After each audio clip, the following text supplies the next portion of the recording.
farmer doctor guy. All right, so ready? Yeah. How do you? What do you mean ready? Hasn't he The been podcast has already started, Bobby. No, let's go. Let's do the intros real quick. Out of the way. This is part of my podcast. Keep going. He's going to keep it all in. Yeah, I like all of this. Go ahead, Bobby. Do the intro. You do your intro. It started. My podcast. What's your intro? It's already started. But then it's already started. Then it's why am I not knocking on the mic? It's already started for me. Do your intro. No, you do your intro. Okay. Hey guys, it's you know what, dude. It's Bobby Kelly. Like Sue Costello. Hey, Dad. Ladies and gentlemen. No, he's gentlemen's and germs. Oh. Yeah, mine's already started. All right, let's start with the Khabib fight. Well, wait, ours didn't start yet. Yeah. Oh, yeah. Yo, you're listening to Can I do yours? Can I do yours? Yeah, you do mine. You do yours first. What's happening, you guys? You're listening to the #1 talk show radio. What's Jesus up, guys? Christ. I'm just giving him editing shit. He's not going to edit it out. Fuck, suck, fuck a dick. Edit that out. That's a lot of beeps, man. What's going on, everybody? You're listening to the #1 radio show in Florida. It's the Mike Calta Show with Galvin and Mike, Bert Kreischer, Really? Robert Kelly. With Galvin and Mike? It's After my he show. bitched about you introducing Bert first at Side You Splitters. didn't like it? Why can't I? It's the #1 rated show, the Mike Calta Show, with Galvin and Mike. Well, I was introducing this podcast specifically. You're a mess. All right, let me do yours now. Right. Hey, it's Why do we gotta do voices? YKWD. What are you guys, my wife? You know what, dude? I'm in a room with 4 guys as opposed to the 15 that I'm usually here with, and most of these guys will be funny. These guys have credits. So, it's so funny. These guys will all talk into the microphone properly. First of all, it's so funny that you really know what your friends think about you. No, seriously, what you scumbags really think about me. It always slips out. How it is that? always slips out. I gotta say, Hey guys, you know what, dude? you- It's Bobby. I got the Barker from the Boston Comedy Club. Right, I got a right, guy right. who's planning on getting into comedy in 9 months. Sorry, They're here with me. I'm not friends with Rogan. I don't get fucking A-list. I apologize. Even Rogan, though. Today we got a guy All who my killed an elk. coattails, Yeah. all my coattails are out of the business. Oh, my coattails are out of the business. We're on the Calta Cruise number 12 Yes. for our show, and we're fortunate enough to have Bobby and Bert here, and these guys are doing their podcast as well, so we're all doing them together because we're lazy. The voice you heard right there is Cowhead. You call him Mike. Everyone else, you know Bobby. And Galvin is the more nasally, slobbery one. We call it Juicy. Juicy. Yeah, juicy. Juicy. Thanks. Juicy is so much sexier than nasally and Yeah. slobby. I'm sober, I'm very proud of you. right? Because part of me was like, man, he's going to be so boring and annoying. And bitchy, yeah. Bitchy. Really? Yeah. Well, because we know you want to party. Yeah, you're drunk. And you're going to be like, not boring. I shouldn't have said boring, but bitchy and annoying. Yeah. And you haven't been. You've been having a ball. I had a blast. I've been, I wouldn't say as much fun. I think I'm probably more fun when I drink. Well, I mean, who's not? Yeah. Okay, but all right, real time? Yeah. After this cruise, would you ever do another cruise? Yeah. You would. He's lying. Yeah, not He's yours, lying. but yeah. Maybe the 311 cruise. Oh, yeah. Practical Jokers. they No, go- I would, no. Is We the were, 311 cruise even appealing to you? no, actually, yeah, because I'm a big 311 fan. I would love to They have one smoke weed song, and listen two to. songs. What? Name 2 songs? Beautiful No, they have. Disaster. I'm saying Yeah. they have 2 songs. Down? Yeah, I could listen. I would love to go on 311 cruise, but with all the other comics going. But no, what would appeal to me is what we talked about is doing my own cruise. I would like to do that. The machine I would cruise. really, because I don't mind. Last night at one point I thought I could probably run for mayor because I don't mind saying hi to people. I don't mind taking pictures. It's a little different sober. Yeah, but that's not just what the mayor does. You can be mayor, but you could be somebody that interacts with people. Yeah, you If pulled it Bert off. did a boat, people would die on that boat cruise. If you were drinking, if it wasn't sober. If I went on a cruise and I was drinking, I would definitely close down the ship every night. Yes. I think it would be next level. I think I would really enjoy to try that. I don't know if it would be something I would like. The Kid Rock cruise sounds like fun. When we did Does Impractical Joker, yes, That sounds like the worst thing you could Impractical have Sounds like a done. lot of it's cigarettes. a lot of fun because Impractical Joker. Impractical Joker sounds fun. But no, but you have your own top deck that only you can go to. There's security to get up there. And so it's all private. So like, it's you, Joey Fatone, all the Impractical Jokers, their families. I know, but Just like I dreamed don't it. even start. No, I like Joey. I like Joey. Love Joey Fatone. I'm just saying, I like Joey. He's a fun one. But what I'm saying Like is, all the comics. out of all the people on the ship, you're like, it's huge. So, Yeah. I just was watching Impractical Start out with the Jokers. headliner. Bert, what do you get? What with the Sober October thing? What do you get at the end of it? Is there something you get? like, is it a bet? Oh, yeah. So the bet this year is whoever burns the most calorie on the MyZone fitness app gets a championship belt. Rogan's having a legit championship belt made that says Sober October winner. Really? And then honestly, for me, we said this last night. It started out of spite when those guys said I couldn't do it. This is the first time I've entered into Sober October being like, oh fuck, now I'm just going to do it, and I have nothing to prove. I'm just going to do it, and that's been a lot harder for me. But for a lot of it, it's just knowing I'm not an alcoholic. Like going I can definitely quit drinking and hang out with people drinking and not be a fucking lunatic. You do it for 1 month. Do you think that doesn't makes you not an alcoholic? Yeah. Because you could stop temporarily. Yeah, he's not an alcoholic. He likes to party and drink a lot and stuff. He's not an alcoholic. He doesn't need it to. I think he's an alcoholic, but I think it's because look how different his life is sober, and he's happier drinking. That's what makes him an alcoholic. Wait, what do you mean my life's so different sober? You enjoy things more when you're drinking. I don't know if I enjoy things more. I enjoy this cruise more. Like you don't enjoy your family more when you're drinking, but you enjoy you use it for escape a little bit. I enjoy meet and greets more than when I'm drinking. I enjoy hanging out with fans. Right, so more you're when I'm using sober. the alcohol to compensate for the feelings that you're having. Or I can be Segura and not do a meet and greet and not hang out with fans and just not drink. I'm not saying not to do it. I'm not saying not to do it at all. I'm just saying I believe that that dependency on alcohol isn't just because you can't stop doing it. It's because your life is different with it. I think. Well, no, I know what you're saying, but I think I can correct you, and I think I've said this a couple times. I have a trigger inside my heart that wants to reward me for nothing. And I think if that is the base of alcoholism, I got that. But it's the same thing with eating. Like last night we got done that cigar, Bobby, and I was like, I want an ice cream cone. Like I want a treat. I want to treat myself to something, and I haven't earned it. He's not. You're not. I don't know if you're an alcoholic. You can't. Being an alcoholic myself, Bert is pretty much the same guy drunk as he is sober. You know what I mean? Yes. And he doesn't get into trouble when he drinks. He doesn't. And the main thing is he doesn't give a fuck. He likes drinking. So when somebody doesn't like drinking, I tried to stop, I can't, blah, blah, it's ruining my life, all the underlying causes, that's when somebody has a problem drinking. Bert does not have a problem drinking. Right, so that's like one of the big identifiers. Is it causing problems in your life? And it's not. It's actually causing happiness. Success. Happiness. Happiness, his fan base comes out to drink. The clubs don't even care if he sells a ticket because he's broken bar tab. Not ticket sales. He's bar tab fucking records, correct? Yeah, I've probably set the highest bar tabs in every single club. That's when I used to tour Dane. They hated him with comedy clubs because everybody drank a Coke. So drinking Cokes. Smoothies when he was there. Well, it was just all kids that can have a Diet Coke with their moms.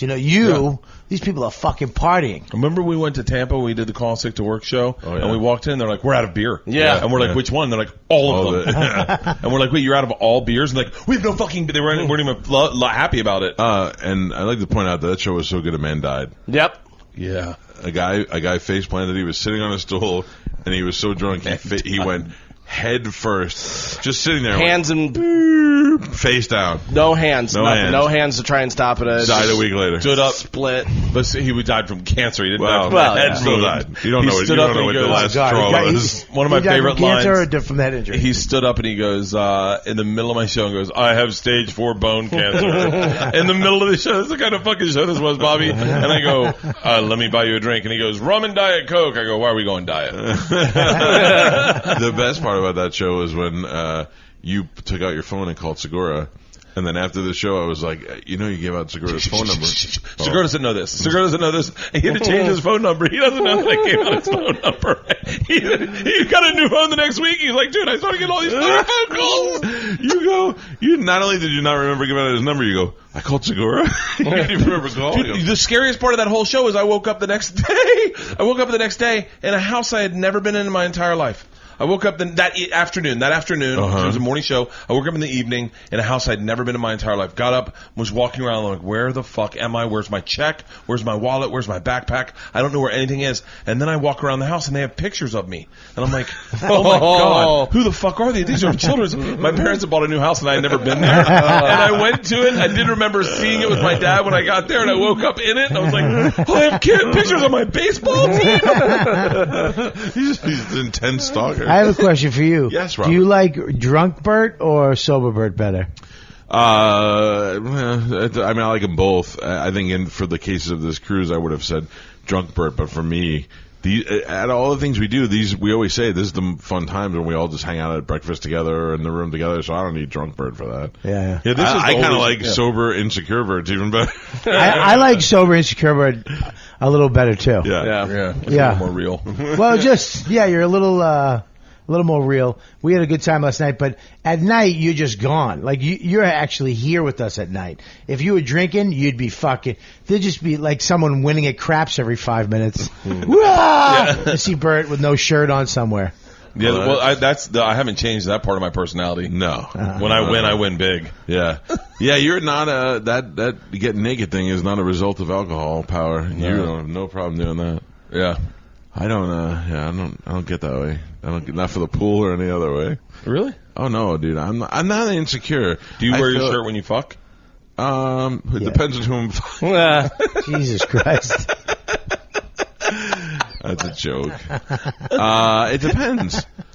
Sometimes. Yes. Are you like one of those chicks that you see in porns where they take their top down to their waist? Yeah. And you're like, wait. Well, because I have to get up to the bathroom. I don't want them to look at my butt while I'm walking to the bathroom. Yeah, but Bert's fat is like Bert is movie fat. He's TV fat. Movie fat. You know what I mean? He's like Dom DeLuise was considered fat, right? But if you look at Dom DeLuise, he's really not that fat. Yeah. For real? No. Yeah. I mean, later in life he was, but when he was a star, he was just regular TV fat. We always fat. talk about the refrigerator. William Perry, when I was growing up in Chicago, he's over 300 pounds. Now, if you don't have a high school team full alignment at over 300 pounds, it's ridiculous. Yeah. But remember, that was in the 80s. Yeah. You know, so that's how crazy it is. As long as you don't have things hanging over other things. Oh. Like Bert doesn't have any hanging. His stomach kind of just goes out and up. You have the same stomach my great-grandfather had. From behind, he looked skinny, and then from the side and the front, he had just a belly. You don't look fat, you just have a belly, and your belly's hard as a rock. Yeah, I think that's the booze. I'm waiting for it to deflate. But do you think that the booze has some sort of formaldehyde effect? It's bloat. Not to bloat. Like, do you think that all the alcohol? Alcohol bloats you. Yeah. It bloats your stomach. It's basically pickling your organs. Yeah, it makes your shit. That's why it's so hard. My grandfather had one of those little pot bellies. But my grandfather didn't drink. My grandfather drank bourbon and drank bourbon every day, and he had a solid rock pot belly. Wasn't fat. Legs were thin. Butt was small. Just that belly was fucking popping. I remember being the skinniest I've ever been and having so much energy and wanting to work out. That's where I'm hoping I get somewhere in this month, is that I start to lose weight and start to feel really good and then start to work out more and more. And then it's almost like a snowball effect. By the end of this challenge, I'm like fucking just charging it. Just because, dude, I remember doing burpees at my size right now and they were undoable. And then I got down to 222 and did a burpee. I was like, well, these are not that bad. See, I approach burpees from an age point of view, not a physical standpoint, because you could see for a fat guy I'm really flexible. Really? But I don't. Anything that makes you want to throw yourself to the ground, I may not get back up from that. Your flexibility is mind-boggling. Which is odd, because I don't do any stretching or anything, but you want to hear something really weird? When I lay down on my back to go to bed, I lay there crisscross applesauce with my feet. Like I sleep Indian style. Are you serious? Why? I don't know. I just lay there. In case he has to take an emergency. Yep. Whoa! We're tired. I blew it. It's all right. Emergency carpet ride. Oh, man. Damn it. Coffee's coming, yeah. Coffee's coming. Oh, wait, pass me my water bottle. I've been drinking tons of fucking water. It'd be great if it was filled with vodka. He's been fucking trashed the whole time. That's when you know I was an alcoholic.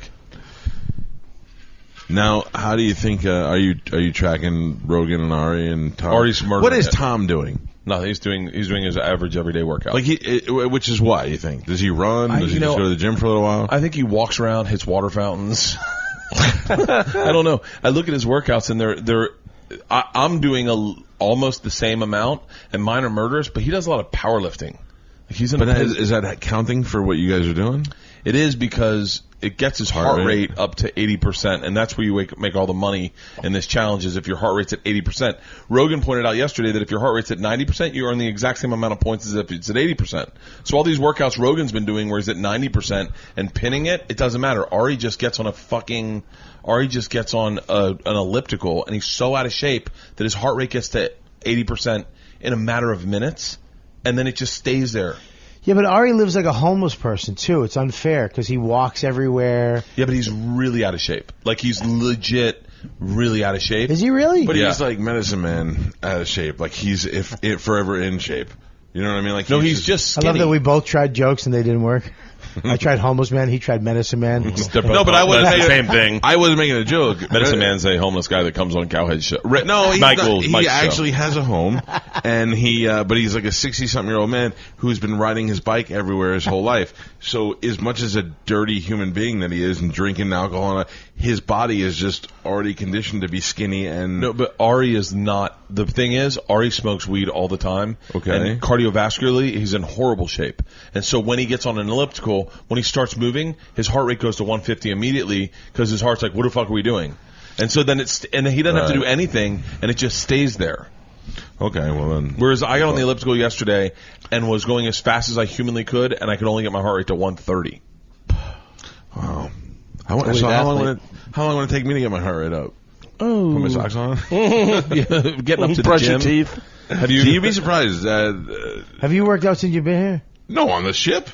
By the way, I've worked out 4 times. I've eaten dessert. I walked up the stairs from the floor. I think it was the 8th. I got to my door and I had to like hold onto the wall. No, I was so out of breath. Listen, I can do all that stuff. I'm not worried about that. The only thing is the physicality of it. My knees are bad. I'm a 47-year-old man. I got bad knees. Stairs are not my friend. Good. Everybody be quiet now. Oh, please. I mean, could you just get a better listen, shot? What is it? I try to give you good shots. Are you on Facebook Live? So I was doing Facebook Live, Instagram Live, and I said it, and I put the phone down. So for like the first 20 minutes, we were all live, just audio. I'm just looking around, just doing little things, saying hi. Yeah, that's better. Yes, looks fucking a million times better. So you'd say, Bert, that would you do this cruise again? And I wouldn't be offended if you said no, because you've done It's a bunch. so funny. Last night I actually thought I have turned down cruises for a lot of money, and I did this one for free. I actually paid to fly here. Yeah. And That's so, but I unfair. do it. I do it because I truthfully enjoy just hanging out, dinners, bullshitting. Because what do I always say to you? I always go, Bert, I'm not going to ask you to go on the cruise. If you want to go, just tell me that you want to go. Yeah. And you're like, I'm in 100%. Had I 100%. known it was going to be October, I probably would have did it. But I'd already committed to you, and I was like, well, I was hoping Rogan would forget it was October. And I was kind of waiting for you to say, hey, I don't know if this is a good idea. And I would have been like, okay, cool. I don't, not that I'm happy But you had with to turn that, in the but- manifest.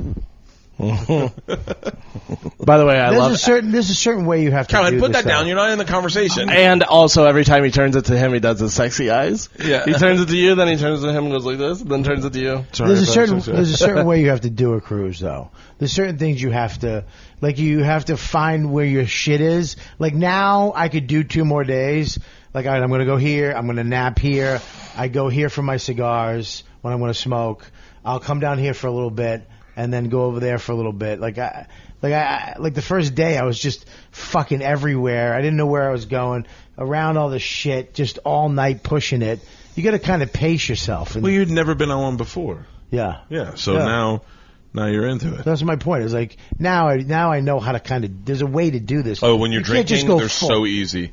Yeah, it must You just be. wake up, you go do breakfast, and then you're like, you guys want to have a drink? And you go and you get a good afternoon buzz, take a nap, dinner, start drinking again, stay out all night. Dude, drinking on a cruise is so much fun. It's so much fucking good. It makes a cruise. I don't understand why people would do cruises sober. Like I'm no, not. this cruise, especially this barnacle barge that we're on now, this is just adult spring break. Yeah. I mean, if you're coming here to look for exotic foods and beautiful rooms, you're on the wrong ship. But if you come for a weekend of holy cow, let's party like we used to back in the day, this is what this is for. Adults acting like But this ship, this would be like what the Love Boat was. Like how nice that was, right? Or is it nicer than I think that? the Love Boat was a little nicer. Than this? Yeah, this is a garbage boat. They make really It nice. really They have is. really nice boats. Like legit, really nice boats. Yeah, the Royal Caribbean boat that I've been on, that I went to Europe on, was unbelievable. It was unbelievable. How different? What's different? So it had the central part of it where the stairs are and everything here. They built it to where it's as what they call Central Park, and they put trees and grass in there in it, and restaurants that you could walk through and go eat at the restaurants and sit outside. And because of that, all the inside cabins are balcony cabins because you have a balcony to the inside of the park or a balcony outside. And then they put this aqua theater at the back of the ship so they could do like Cirque Aqua stuff. And the rooms that are on the back of the ship all have wraparound balconies so you could watch all the shows from your room. And most of the suites, like this one, is a standard grand suite, had second floors to them. It was amazing. Wow. You never want to come on these shipboats again once you. See, that sounds like fun. I do that. Oh if yeah, they- you'd love that with your family. If- Like one of yeah. those. Yeah. They're fun as fuck. I did one. I with would my, never bring my family on this. No. No. This boat, The one they had for Impractical Jokers, my room was 3 rooms, 3 different rooms, and it was like a balcony on the one room, a balcony in another room, and it was all private access. And in the middle was the buffet they have there. Yeah. We had a private buffet made by a chef. So it was like those. If you ever get a chance to do those Rock on the Range or any of those. 6-man? Is it 6-man? Was that the name of the company? Those 6-man cruises are put together fucking tight. Yeah. Those are top notch. They have a whole production floor where you go in and you just walk in. You're like, hey guys, I need some Tito's sent to my room. They're like, done. And it's just that cruise was amazing. And Jericho's doing his, and he's got the whole boat, and he's doing because Jericho's got the successful rock band Fozzy, and he's got the wrestling base, so he's got his fan base of wrestlers, his fan base of music guys, and then his comedian friends that are going on, and celebrity friends random. So he's got the whole boat's his to do whatever he wants on it. I think that's smart. I think you could do that. We were doing. I did when I did Impractical Jokers. I did I think 3 theater shows. So I did a show in a theater every night, and then they had a stand up show that you could go jump on. It was a straight stand up cruise.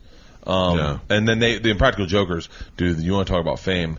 Those guys were getting so whomped. I mean, Sal is not the most he's not like Murr is like, go out to the people, let's sign autographs, let's take pictures, I want to hear your story, come talk to me. I can't speak to the other 2 guys, but Sal is not that. Mm-hmm. He literally could not move around that boat without getting fucking attacked. Hey, so Murr's the money one behind that, right? I don't know. I think Murr's the executive producer. Yeah, we looked up their or they're all executive producers, but I think he was the producer going into it. Yeah, he owns a piece of it or something, and so he gets more than the rest of them. We saw that. For real? Yeah. Well, I mean, I don't know. That's their value. He was getting more, and he's producing more things, so he's worth more than they are. And then we talked to Q, and Q was a fireman, and I said, "Boy, how great is that? You don't have to run into buildings anymore." And he goes, "No." He goes, "You want to hear something terrible? I'm retired now because I've got success here." He goes, sometimes on the weekends when I'm off, I just go down to the firehouse and fight fires with them just as a volunteer. I was like, why? You're rich now. Don't go near fire. That's insane. I'm sure he's not running in and being dangerous anymore, but I'm sure that'd be playing with a Dalmatian. Yeah, that'd be going down and fighting a fire would be fun. You don't think fucking fighting a fire? If I was a firefighter, I was like, Mike, come down. We're going to fight this fire. I'll make sure you don't get hurt. We're just going to fight a fire and put a fire. You wouldn't do that? Well, yes, the experience of doing it one time. Now with a guy who has experience of being in the fires, you know he's going to want to go in there. They're not going down for the fun of it. He's going down to be in it because he misses being in the blaze. And that's when shit falls. I love from these the second story. the blaze, like you're an insider. That's what they call fire. it, the biz. Dude, he likes being in the blaze. Backdraft last week. Backdraft was on. I learned so many new terms. I just watched Backdraft. I feel like I'm a little bit of a fireman. The blaze. He likes the blaze. Did you ever see the documentary on firefighters from Detroit? Because all those people because the Great White Flight, when all the white people left Detroit, all those homes come in. Go let them in Spanish. they make more money off of burning the house and getting the insurance. Then not gonna be able to sell it's just it. a shithole. Right. So these people just light these homes on fires, get their money. So they're fighting fires all the time. And these firefighters are fucking the baddest motherfuckers in the country. As far they go, most firefighters fight fires from the outside in. We fight fires from the inside out. They go in the house and fucking put it out from the inside. Right now, there's a firefighter listening to this going, that's how we do it, too. Or there's no way they can do it that There's way. no way we go in Dude, there first. they love the blaze, man. They love the blaze. They live for the fire. They live for the blaze. Live for the blaze. What do you think you would be doing if you weren't doing comedy? If I'd be a counselor. Really? Yeah, I'd be because I was a counselor before I did comedy. Why is I- it that people who I mean, I can understand the immediate reaction of wanting to help other Or I'd people. be an art teacher. I was going to be an art teacher, actually. Wait, can I tell you a I was story? you gonna do I was art going at to- all? Well, we I was need going to to hear school about- for art, for fine art. What can you do? I was painting and drawing and stuff like that. For fine art. For fine art. I was going to oil painting, Give him a acrylics, pen and watercolor. paper. What can you draw right now? Well, I mean, I started watercoloring again. I'll send you one of my watercolors. But I was going to be I an can't art tell if teacher. you're joking. I wasn't. No, I swear to Do you have God. any look at his pictures on eyes your when phone? he's You talking. have any pictures of any of I your do. stuff on your phone? Yeah, I do. Can we see? Yeah, I can show you. Wouldn't this be amazing if he was like a brilliant No, artist? I'm not. I'm not good enough to be an artist. I'm good enough to be an art teacher. I was good enough to teach art to kids, but not. Like a coach? So right before Gary Goldman did Last Comic Standing, me, him, and this other guy, Gary would know his name. I think his name was Rick Schwartz. Went to Coffee Bean and talk about our careers to try to figure out. This is like a month before Gary got on Last Comic Standing, and he came and he sat down and he goes, "I think I'm just going to quit." And I was like, "What?" And he goes, "I don't know. I'm just going to quit. I'm going to quit. I don't think that this is right." And we were all like, "Gary," and he goes, "I think I'm going to be." I think I want to be a high school guidance counselor. And we're like, really? And he was like, yeah. And we go, what's the draw to being a high school guidance counselor? And Gary goes, so I can sit these kids down and tell them never to be a comedian. His only goal was to make sure that he could stop people from being comedians. Not only was he going to stop, he was going to stop other people. Never, no more comics. And then he got on Last Comic Standing and his life changed overnight. He was like, I'm so glad I didn't do that. What would you be doing? I'd be the funniest guy in the office. What office? I bet you would be doing sales. You'd have to Oh, be I'd definitely be sales. doing sales. I would have been fucking great at sales. I don't know. What is Bert? Bert's a realtor. Maybe a politician. No. He's a realtor that takes off at 2 and goes to the club and plays some golf and have some drinks and stuff. He has other people closing deals. I'll give you 20% if you close it. I Do the think paperwork. Bert would work in his dad's office. Yeah. Doing what?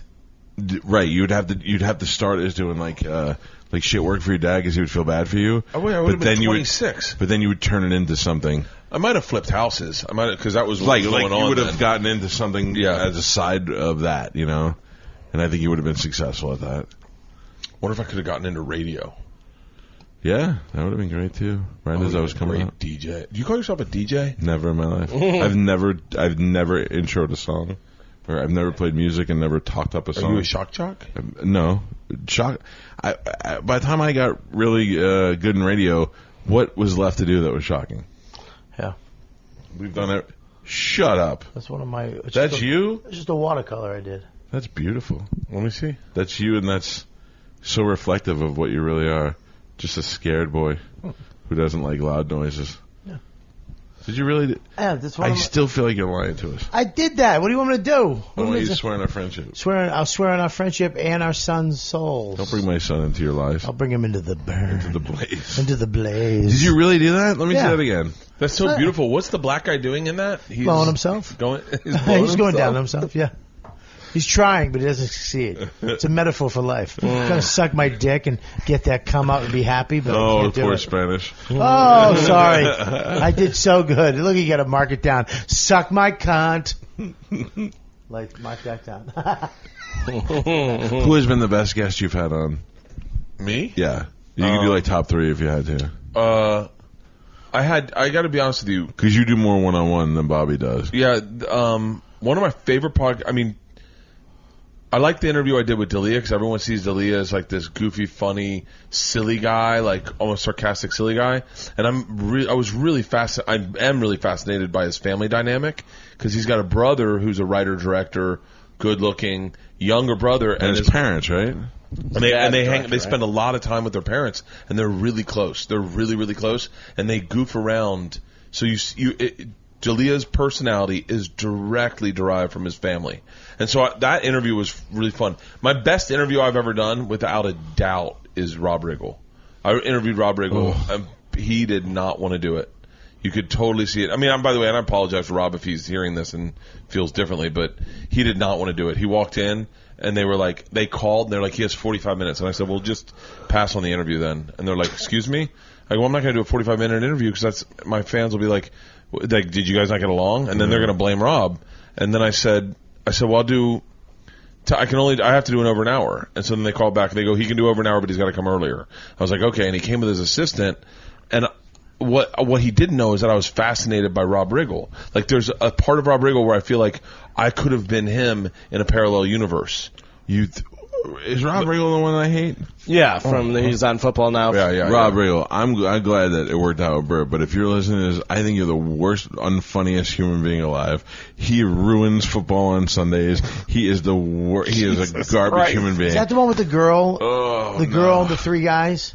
No, he's a girl comedian. Remember that girl that we did? No. He's on Artie's show. He's on a TV show. He is a comedian that they force inject into Fox Football on Sundays because of what Jimmy Kimmel and Frank Caliendo did, and it is the worst garbage that's ever been on TV. My point is, I felt like I could have been him if I'd gotten into improv and acting instead of comedy. That would have been my path, and I couldn't understand where we differed, were different as men. But he was also in the Marines, right? And so my goal was to find where we veered as men, and it was at 9/11. And I was like, and it was when he went into the Marines? No, he was in the Marines. He was in reserve. He was in New York. He had just auditioned for SNL. He was in the cool UCB thing, and he was like friends with like all these and he was starting to blow up. 9/11 happened, and he re-enlisted and went over to Iraq or Afghanistan. Wow. And I was like, I'm too selfish. And you can see in the interview, if you watch the video, he gets really comfortable in it, and he goes from not wanting to be there to being there and enjoying it. And one of my obsession is to share with people that are not. I apologize if Rob Riggle's listening to this, but like, I don't. He's not like, he has a podcast, but he's not a podcaster. He doesn't love the art form. Like, Bobby is a podcaster. Bobby's doing podcasts on MySpace. Him and Colin would get on phone calls, and they'd talk, and he'd air them, and that's what got me into podcasting. Right. Ricky Gervais is a podcaster. Rogan's a podcaster. The art form of it, of the free conversation and letting your guard down and saying fucked up shit, and knowing that your fans trust you, and they'll share their opinions with you. All of that is why I'm into it. And Rob has a podcast, but for him, I think it's a revenue source. Right.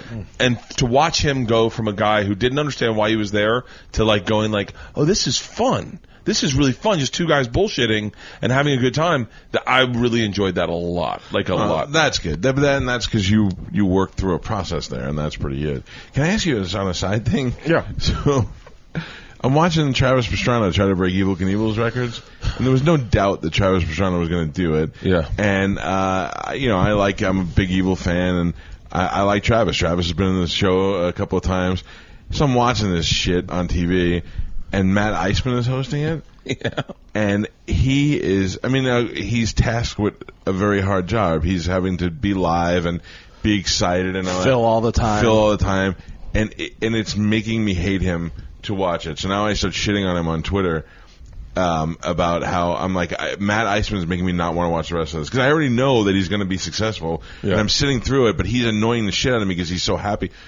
I didn't know Matt Eisman followed me on Twitter and that you were friends with him. I'm good friends with him. And you guys talked about me, so he sent me a direct message, and he's like, hey, man, sorry if my excitement's a little over the top. I'm really happy to... I was like, I'm sorry. It's not... He's the sweetest guy in the world. Don't be nice after I make fun of you. And then the next morning I said, listen, if you're up, call the show so I can apologize to you. And he's like, oh, you don't have to apologize. But I did. I apologized because it wasn't him. It was the fact that it was so drawn out on TV and all that. And now he's like such a nice guy. There's parts of what... Rob Riggle's still terrible. There's parts of what I have no idea who you're talking about, that last guy and, Matt Eisman? Watch this. and this new guy. American Ninja Warrior, Matt Eisman, host. Yeah, I know. Matt Iceman's. I know. Rob Riggle, Step Brothers. Kapow! That guy. Always yelling at the camera. Hey, Spanish, pull up pictures of these people for Bobby, would you? I think So that you- Tony's on it. Tony sent me something.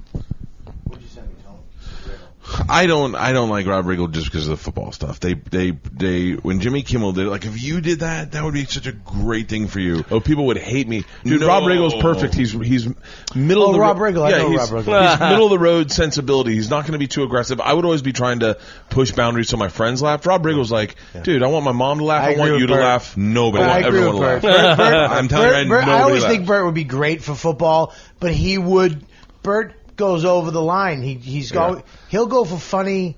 Bert goes for funny for him. I want you to were laugh. on college football. This If guy's- you did this college guy's- football Saturday on ESPN, you would be the biggest hero that sports TV has ever seen. He'd get fired. And that's no, he wouldn't. Yeah. I'm telling you, when you would be all college football, they would go nuts for you. Okay? Do you think it's hard? Is it difficult for you? And this is the hardest part of being a host to. You could love Rob Riggle. I'm not saying you don't, Yeah. but I don't, and I have no problem about saying it. And this is not shock jock. Sometimes you have to kiss people's ass you don't like, but I think that it's more real when you're just honest about how you feel. Not worried if I have to see him again next week or anything like that. Do you feel that that's hard for you to do? Like if you do an interview with somebody and you're like, that guy was a piece of shit, the next week is it hard for you to go, that guy is a real piece of shit, and I didn't realize it until after my podcast or whatever. No. Yeah, that's really hard for me to do. Like I had Marin one. does that really well. Oh, well, he just is honest. He didn't like. Yeah, people. no, he's real honest. He's honest to your face. It's uncomfortable. See, I have there's a bunch of. I had a woman on Aisling B who got destroyed on my podcast. The Irish? Yeah. Yeah, I could see that. Everyone hated Who her. was that? I mean, not one person liked her. Who's that? Aisling B. She a comic? Yeah, very pretty, very funny, very like. I really enjoyed following her on Instagram. And then it was like I randomly followed her. Like someone had a picture of her, and I was like, "Ooh, she's pretty. Who's that?" And I click. She's a comic. I play one of her jokes. I laugh. And I was like, "Oh, she's an actress. Oh, she's a feminist. Oh, cool. You know what? We'll have a cool conversation." And she came in, and I don't know if she I think some of these people these days have agendas, and they come in and they go, "Oh, I'm going to do Bert's podcast. Time to hammer him." Yeah. And I'm not confrontational. I don't like confrontation. Yeah. And so I didn't necessarily stand up for the store. I didn't stand up for the women that worked at the store. I didn't stand up for the guys that worked at the store. I didn't stand up for anyone. I just listened to her, which I thought was what you're supposed to do in this fucking hashtag era, is listen to people. And then I never even said anything negative about her, and people still are like, "How dare you not speak your mind?" It's defend. And by the way, I think very candidly, I think she did not. I think she kind of probably used me to an extent, and just like, and was like, I don't give a fuck about Bert. I got an agenda I'm ready to rail through, and I just sat there and kind of took it. I know that's what my friends said. My friends that I have podcasts, they were like, "Dude, why didn't you even stand up for yourself?" And I was like, "I don't know. I just sat there. Like, I don't want to kind of like confrontation." Part of the thing is you want to hear what they have to say. I and do. Let them say it and let them hang themselves. But were you afraid to say anything to her, or did you just? Well, I don't know. I don't know how many women were working at the store. I don't know. It was all about you listened to it, right? Yeah, I just don't think you were prepared for that. I was not conversation. prepared for it Right. at all. Yeah. And so It's part of, and I'm being serious. It's part of the reason why you think in the back of the mind you want to be confrontational is because if they get mad and walk out, they have to walk out of your house. No, I'm serious. If you, like, I could throw somebody out of the studio, Right. They have to walk through your living room. I never thought about The that. cross-patch They have pool. to not say goodbye to my children. Don't let my dog out. Don't let my dog. Come on, I said don't. And just hold the screen door open. Take that. I'm cool with being confrontational with a friend. Like Nikki Glazer came on, and I love Nikki, and I was like. But that's because you're comfortable. Yeah. But I'm not like with someone I don't know. I'm not cool with confrontation. But do you know that guy, when he gets mad at a caller or something, it's my amusement. I sit there and I just I laugh at it. But when I have a guest in the studio or somebody that I feel like it's getting confrontational, my meter starts to rise. I'm like, oh, this is going to be fantastic. Oh, for real? Yeah, and I'm not like, I don't want to fight with everybody. I would much rather you come in, do a good interview, and be like, that guy was great. Like, Matt Iceman was great. Yeah. He could have called the show, and I could have been like, you sucked last night. But the fact that he called in and was so nice and so cool, that's much better than just fighting with everybody. Opie and Anthony, I think, used to just fight with people to fight with them. Sometimes it was brilliant, but most of the time they were like bullies, you know? Yeah. And which is fine. It worked for them, but I don't feel that way. But if something turns, that the best part is coming. It's funny because he knows whenever I get mad because I go, Yeah. Like Once that, Galvin had that last, like, it's almost like a death breath. He goes, once he pushes himself away, he'll laugh "Oh, about my it. But then when he gets mad with somebody or whatever, I just kind of back away and go, all right, let's see where this goes. I don't want to step on anything, so I'm just like, Yeah, when I'm fighting with somebody, especially if it's somebody in the studio, like when we threw Gallagher out, everybody just gets quiet and puts their head down. And I'm like, all right, I got this one. Oh, I was no, I know, I got it. back up, but you got my back. Yeah, I was enjoying it. I just didn't want to step on anything, especially like the perfect line. Did you hear what he said to Gallagher? What? He told Fucking old coot. He was being all miserable and stuff, and he goes, yeah, you tell stories that don't go anywhere. He's asking him questions. It's an interview. Anyways, so I asked him a question. So I never watched Leave It to Beaver because I'm 47 now, but that show was black and white. And I knew about it, but when I was a kid, you know how they always said Marilyn Manson was that kid from Wonder Years? Yeah. And, it's just like one of those rumors. So I said, all my life I thought that you were Eddie Haskell. That was from Leave It to Beaver. And that's what, up until I was like in high school, I believed that. And then he just goes, yeah, well, that's what your problem is. You tell stories that don't go anywhere. And I was like, what the fuck are you talking about? I'm like, I'm asking you, I'm telling you. Yeah. And then he was like, all right, go ahead, carry on. And I'm like, no, don't tell me what to do. I was like, why are you even here? Why do we put Gallagher on this show? right, because they He begged. said carry on. Is he English? No. Who says carry on? Oh. You real dismissive cunts. Carry on. So then he kicks him out. He goes, get out of here. And he said something, whatever. And he goes, yeah, go smash your fruit in the hall. Go smash your fruit in the hall. It was the best line. You could have sat for 300 days with a group of writers and tried to come up with a better line for Gallagher. Getting kicked out of a radio station, go smash your fruit in the hall. It was so good. We haven't kicked anybody else out. No, we're not like fighting with people. I mean, if they're idiots, we'll fight with them. Well, you don't know what I don't know if you'd ever kick someone out of a podcast. Like in mine, you're right. This is the worst podcast I've ever had. Is I had a guest on who trashed a celebrity really bad. Like trashed a celebrity. She knows who she is. That's a hint. Okay. Trashes celebrity. Trashes his wife. Fucking calls his wife a cunt. Like goes off. Is her middle name start with a Q? No. Who's that? Who's that? Quigley. Oh no. Goes off, and then in the middle, for 45 minutes, and it's so great. It's so great. I'm like, all I'm thinking is, this is gonna be the highest rated podcast. This is gonna be the highest fucking rated podcast. And then all of a sudden goes, and then we change subjects, and she goes, I don't want to use any of that stuff at the beginning. Oh no. And I went, but that's part of that's part of the contract you go into when it's a podcast. You're like, it hasn't aired, it's not live, and then you're like, okay. And then we kept talking, and then this is how the podcast is like. We're like, so then, are you gonna get mad? Want to just stop doing this? Let's just do this another day. Did you never use it? No, I never used it. What? Was it about a football player? No. I can't say because. Well, how about if you just give us a celebrity's name? I can't because you definitely know who the person is. That's fine. I won't say it though. No. Everyone would know. Don't you know that he's not going to give up until you give him something? Don't you know, Mike? I'll tell you off mic. Mike Tyson? Oh. Yeah. And so it was pretty fucking. So what were you, a therapist then that you just? Well, I just did a podcast with someone that knows that I just told Bobby we just did a 2-hour podcast, and I had a friend call me and say, hey, please don't air that. Why? Because it would just cause more problems for the person. Sometimes you go on these podcasts. I've done it. They always get fucking aired. But you go on this podcast and you just are honest and you tell your feelings because it feels real. And then all of a sudden, the whole point. The intimacy of the room, the one-on-one or whatever. Sometimes you do it. Sometimes you do. Like I had Mike Lawrence was on my podcast when he wasn't even really. He just moved to New York, and because now you can't get him.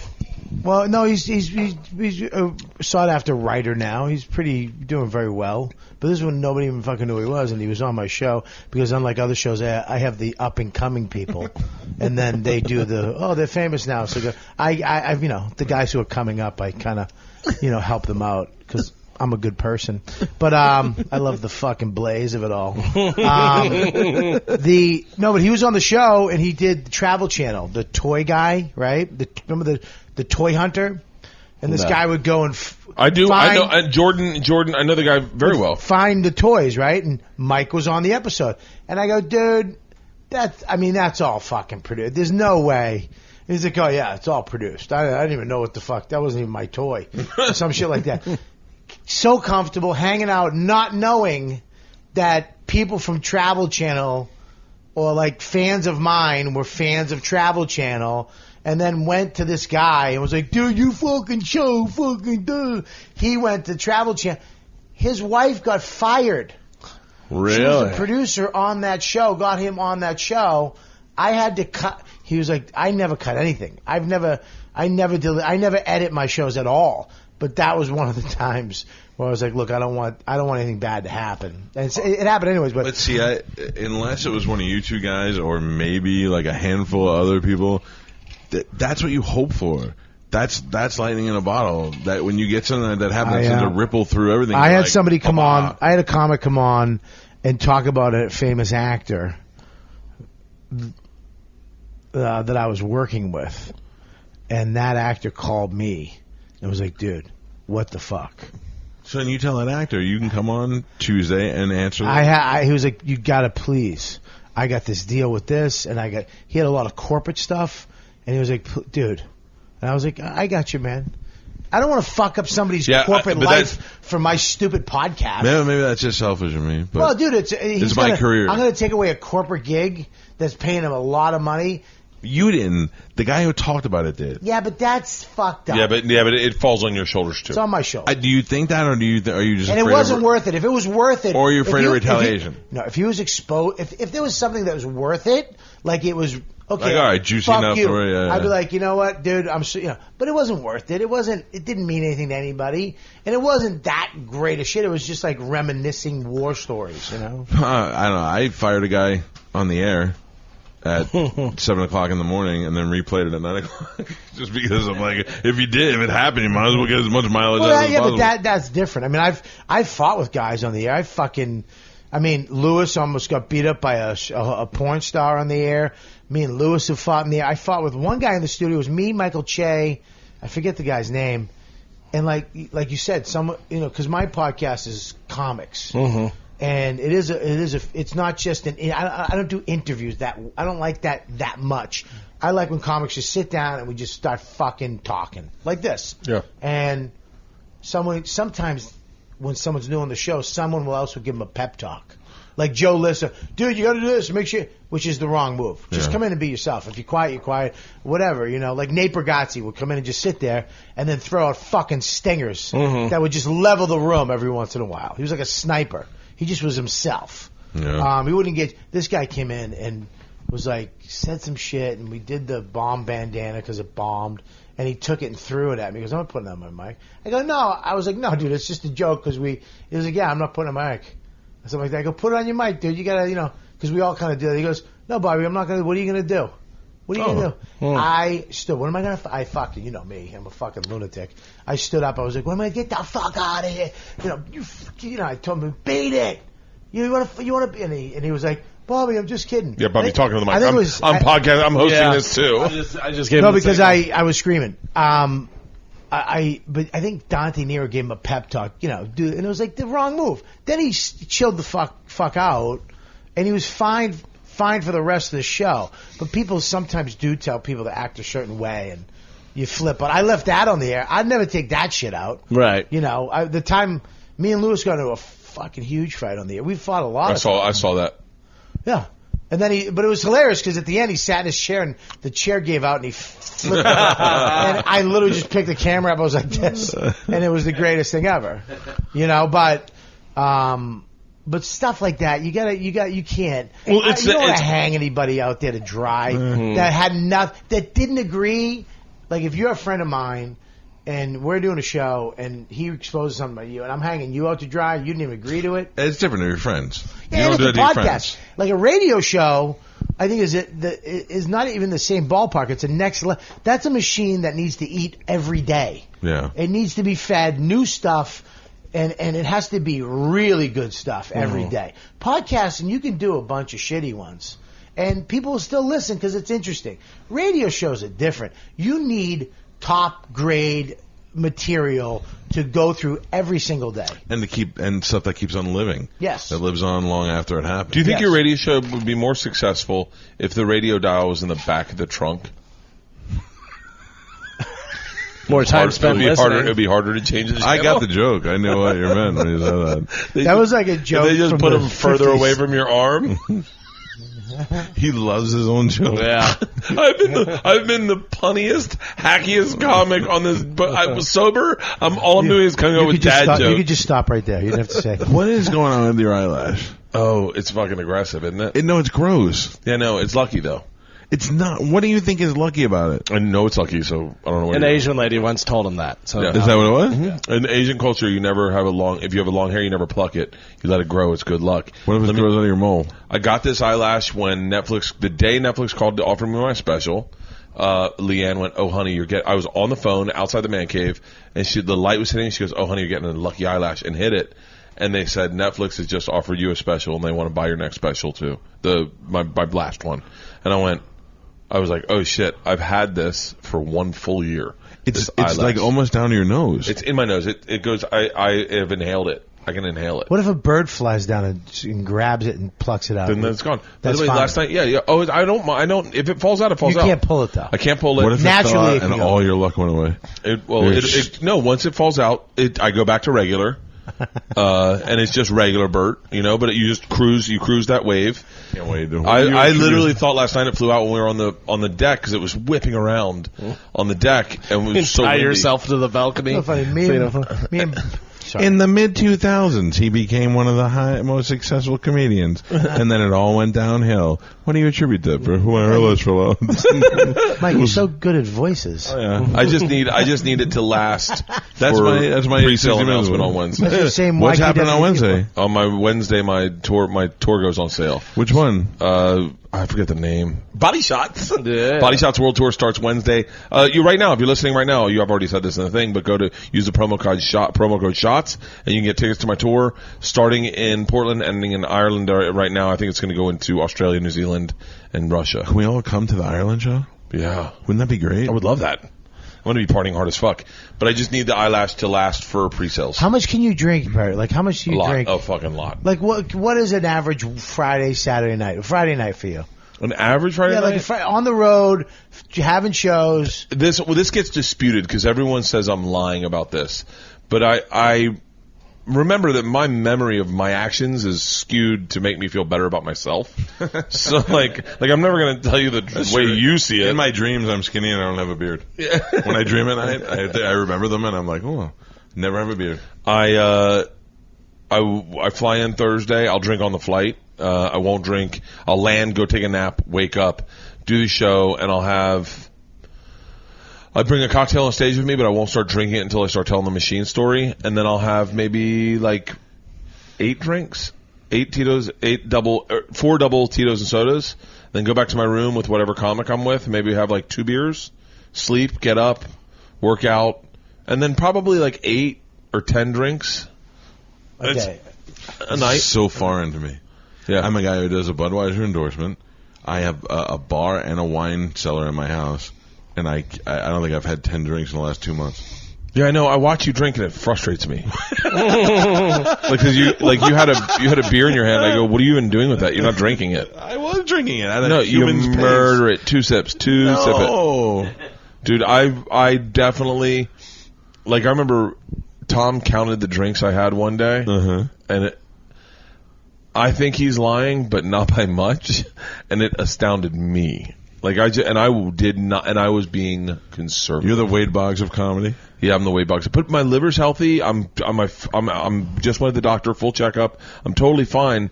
I just I think when I get into those runs, I can just put back beers and it just doesn't. It's got to catch. I mean, it's got to catch up with you sometime. Yeah, it does. Yeah, sometimes it catches up with me Right. on Sundays. Sundays. Sundays was my re-entry day, and I can definitely feel it Sundays. Alcohol astronaut. Yeah. That's what Leanne calls it, re-entry. And she's like, oh, he's re-entering. Now, does she drink? No. Does she get frustrated with you drinking all No, the time? not You at don't all. act. you don't act much different drunk than you do sober. She doesn't mind at all. All she cares about is my health. She knows that when I don't drink, I get up earlier, I work out, I'm a lot more productive. But, I mean, what's she going to complain about? She's in fucking Vietnam for 10 days, flying first class back and forth. What the fuck? What is she going to chime in about? I'm fucking healthy. Just went to the doctor. Her life's going good. You're what keeps me a little bit balanced. Like, sometimes when I feel like my wife should be kissing my ass more and I should have less responsibility and do all this stuff, I see all the stuff that you do.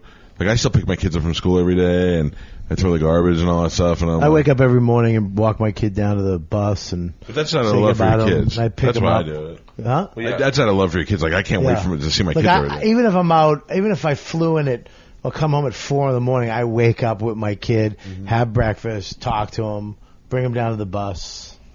Yeah, I do all that shit, too. But, like, I had to do my own laundry for this cruise, and I was very angry at that. Waiting for your kids is the worst thing I've ever. That prison that they go to is I don't even fucking understand it. I go to pick my kid up.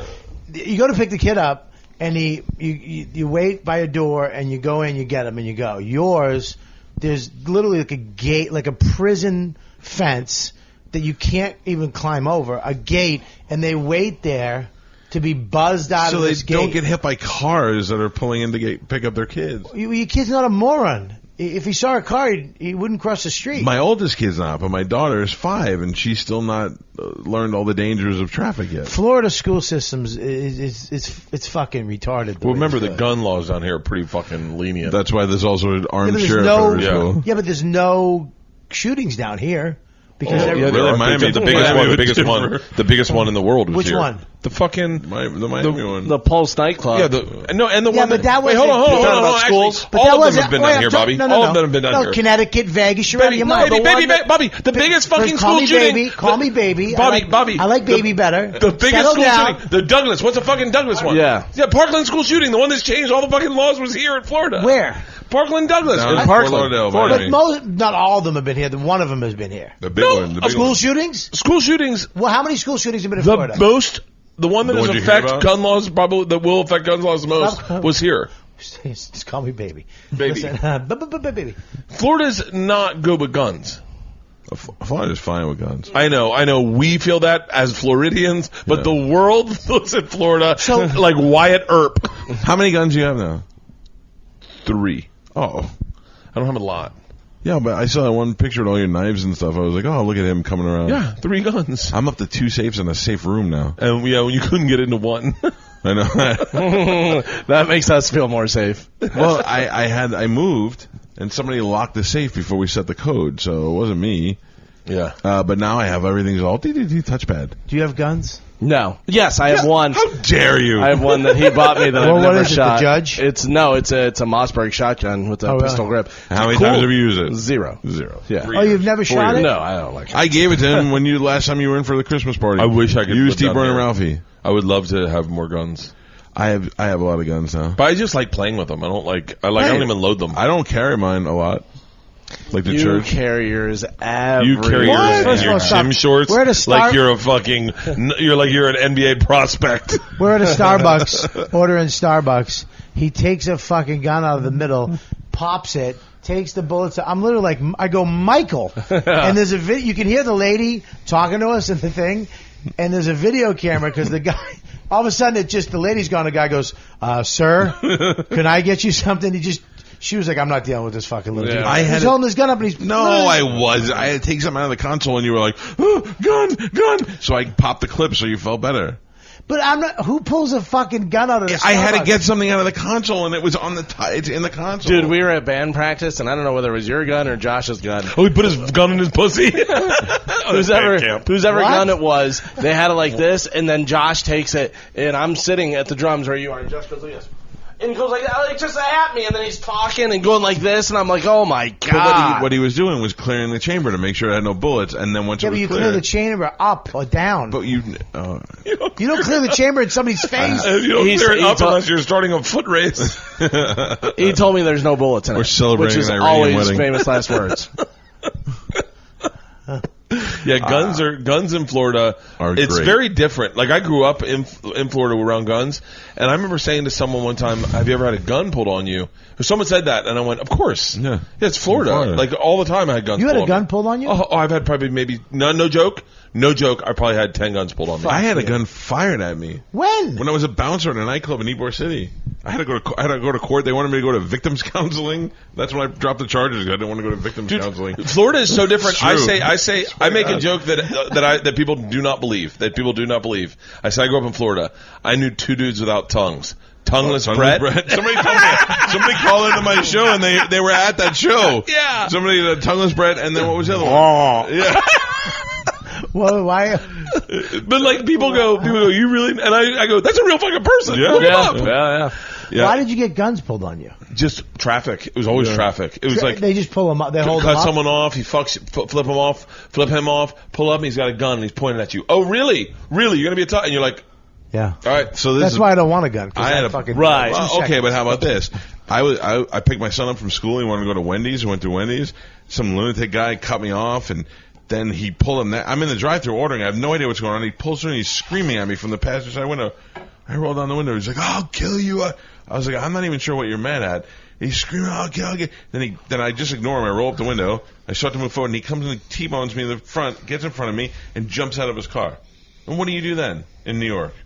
In New York? In Florida, I just picked the gun up like this slowly, and I didn't even point it at him. I just held it up, and he got back in his car and he took off. That was it. Game over. Yeah. I mean, it works. I'm not saying it doesn't Yeah. work. Nobody's saying it doesn't work. In Florida, that guy comes running at me on the Wendy's security camera and starts swinging at my car or opens my door when I have my son in the car and I shoot and kill him. Yeah. Guess who's going home that night for dinner? Me. Yeah. And he's not going He's in home. any He's other dead. state, you're in trouble for defending yourself. I'm going to buy you a gun. I can't have a gun. Why not? I'm going to hold it at my I house. live in New York. You never got in New York. I'd have to get a. It's hard to get a Shotgun? gun. You know, I mean, it's impossible to get one in Manhattan. I mean, impossible. It's expensive in Manhattan. What do you mean? Manhattan, you have to hire a lawyer to get you. You have to prove to a court that you, need to have it for protection or for whatever reason, whether you're carrying money or you're a celebrity. And then when you do, you can have as many guns as you want, but you have to differentiate which one you're going to carry. And if you say I'm going to carry this 38 and they catch you carrying 9mm, you're in direct. And you offense. can't go state to state with a gun either, In right? some it's reciprocal in most states, but not all of them because the gun laws are different state by state. But if you're traveling from Florida to North Carolina, depending on where you go, you should be safe to carry. But you can't bring your gun to New York. I can. I can fly with it. Like I don't think I can. My father can because my father has a law enforcement license where he's legal in all 50 states. He can fly on the plane with it. He has to check it. He has to have it in a safe box that's locked. He has to check it with them, and then when he gets off, he has to go pick it up, and they give it to him there. All right, okay. And then he's legal to carry it throughout the state. I can't do that in New York because New York laws are different, but I can do that if I travel to Vegas. You can bring your gun. Mm-hmm. Any state that has reciprocal gun laws. Have you ever shot your gun at anybody or anything? I think What'd you kill? a hog. You killed a hog? I killed a hog. You don't know that story? No, we were supposed to go hog hunting. I killed a hog from a tree stand, my first shot. It was in the bushes for a half hour making noises like fucking Jurassic Park. I couldn't see it. It was at night. It was raining. I mean, the noises you never heard before. You're really good at Wait, you're voices. in the tree? I'm in the tree stand. It was a redwood. Was it the tree from? Was it the tree from Avatar? The mother tree? How'd you get up there? A cherry picker? Yeah, how did you get up there? Were there bears looking at you going, how did he get up there? Bears are very agile climbers. He's crisscross applesauce in a tree. Maybe I should start from the beginning. I took the stairs up to the tree box. So I shot the thing. One shot, it jumped and then dropped. Yeah. It died. And I went down. I was so happy, and I wanted to go over and see it and take pictures with it. And I went down and I started walking, and my father was with me. My father goes, "Michael." I go, "What?" He goes, "It's fucking gone." I go, "What do you mean?" I just watched it drop. So I start walking over there. He comes down and he goes, after you got out, it got up and ran. And I went, "I watched it die." So I start walking to the spot. All of a sudden, It was not dead, and it came out of the thing and started charging at me. And because I thought I killed it, I did not come down with my gun. So now I'm walking towards it. It's charging at me. So all I have is my 9mm. So I pull my 9mm out of my holster, and I start firing at it as it's running at me. And it's still coming at me. My father, all he has is a tiny 380. He starts popping off over my shoulder at it. Both of us trying to slow it down. Meanwhile, Pete is in another tree stand. He comes down and he's like, "What the fuck is going on?" He goes, "I'm hearing 4 different calibers of guns firing off." Meanwhile, the guide came over with a 22 from like the Civil War and just went pop right in the back of its head and killed it. But man, that was some scary shit when that thing's coming out. It was a 350-pound hog. That's fucking bigger than you. Yeah, slightly. Yeah. I want to go hog hunting. I don't mind killing an animal. I have no problem with that. But did you eat it? Did you eat? Oh, yeah. And Pete shot a deer and I ate the deer. But I got to tell you, I see so many deer in my neighborhood every morning that I think I'd have a hard time shooting a deer.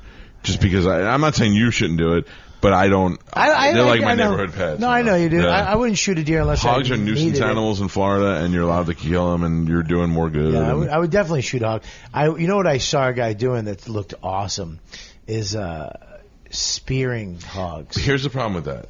So the way they do the spear, have you ever seen this? Mm-mm. So they get the spears and they get above them, but what they do is they send the dogs after the hogs. Oh. And the dogs get the hogs, so now you got 2 pit bulls or whatever they are, growling and barking, attacking the hog squealing, and then you have to go in there and stab it. I don't know. No. Or you jump out of the tree and stab it. That's what I'm talking about. There's the guy, they put a little feed at the bottom of the tree, and the guy just sits in a tree stand and waits for the hog to come up. And usually it's a pack of them, and he's just up there, literally just holding a spear, and then at the right time he just goes like this. Oh, you didn't jump out? And it just drops.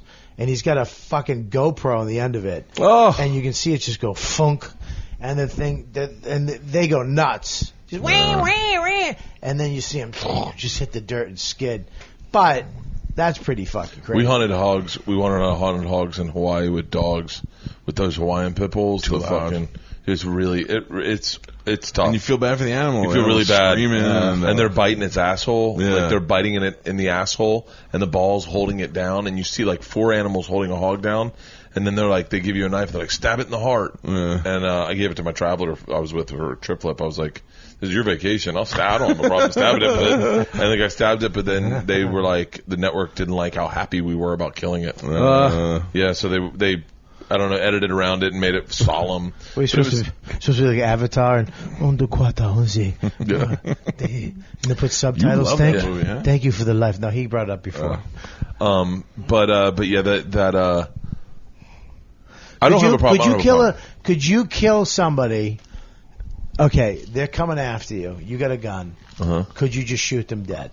Or would you shoot them to wound them? I'd give the gun to my wife. Let her kill him. I shoot someone to wound him. I don't know if I could shoot someone.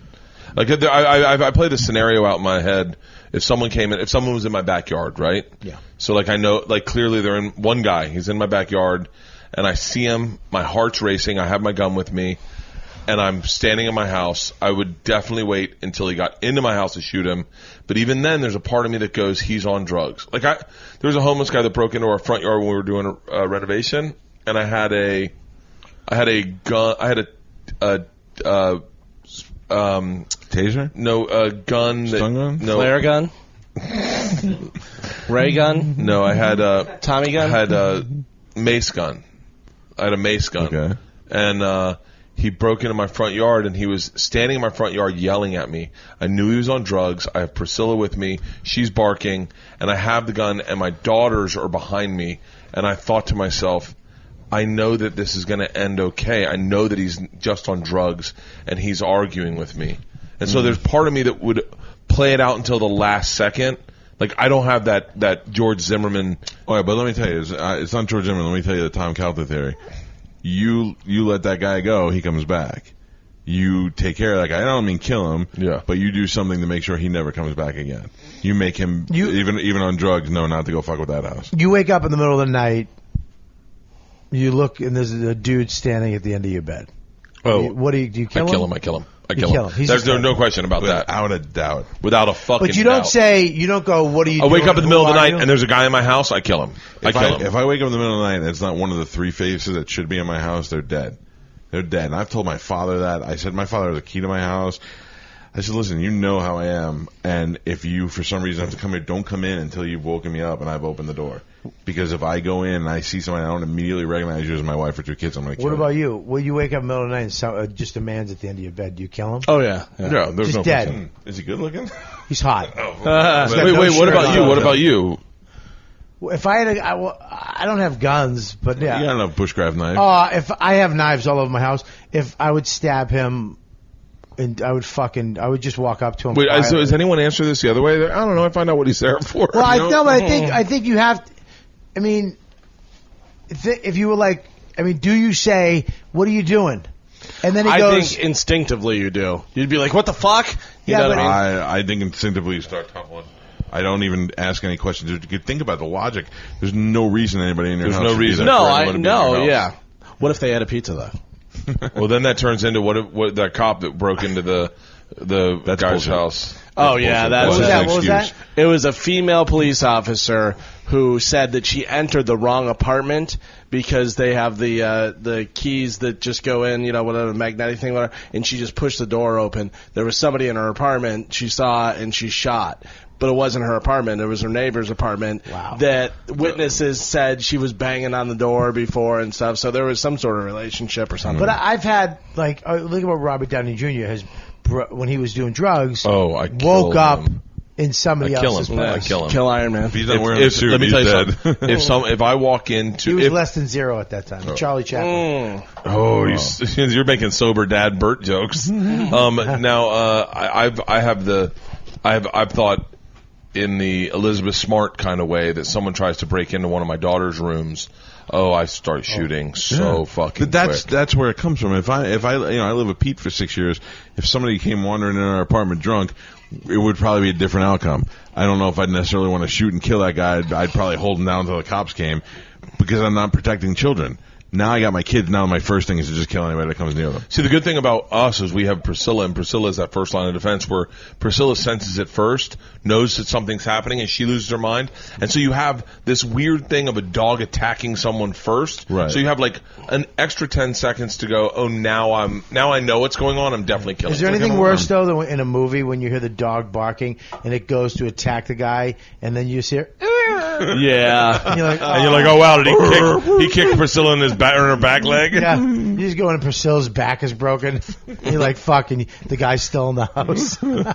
I have fantasies of guys trying to break into my house. I capture them and then I hold them hostage for a month in a box. Whoa. Jesus. Let's hear more about this. I say stuff like, we're gonna have a lot of fun. I'm gonna tell you right now, if I found out it was somebody that I knew, like say it was a teacher or a coach coming after one of my kids because they were like molesters or something, I might be more like that scenario. I'm gonna bury you up to your waist in the backyard for a couple of days. Like Motel Hell.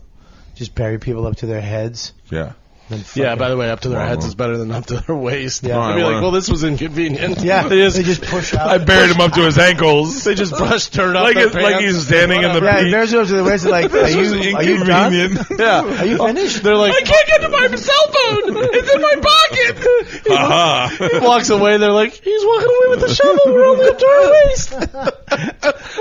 I'm so helpless here up to my waist. Goodbye. He gets into Keep traffic. going. He gets into traffic. Fuck you! I'll bury you up to your waist, motherfucker. If I have my animal, 70-pound tortoise to watch him.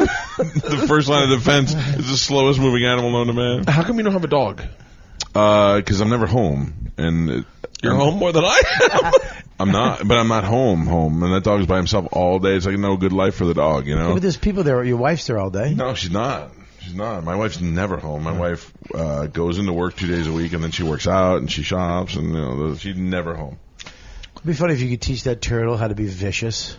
Yeah. Just all you need him to be vicious for 10 seconds. If I throw romaine lettuce, it'll attack. No, like that. if somebody breaks into your house, the romaine powder falls on them, and then your turtle. Turtle goes crazy. That's what I mean.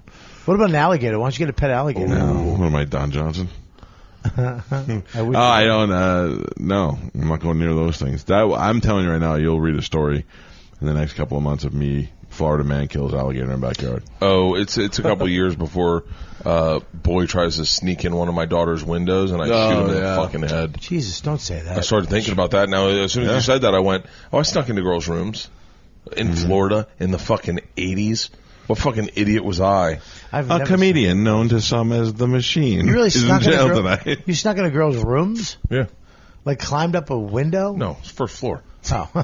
Florida. Fucking, yeah. Sorry. He went into the because basement. I lived in Boston. We have 3 family homes. I'm not climbing a fucking second floor window. Did you ever go to the St. Leo campus? Yeah.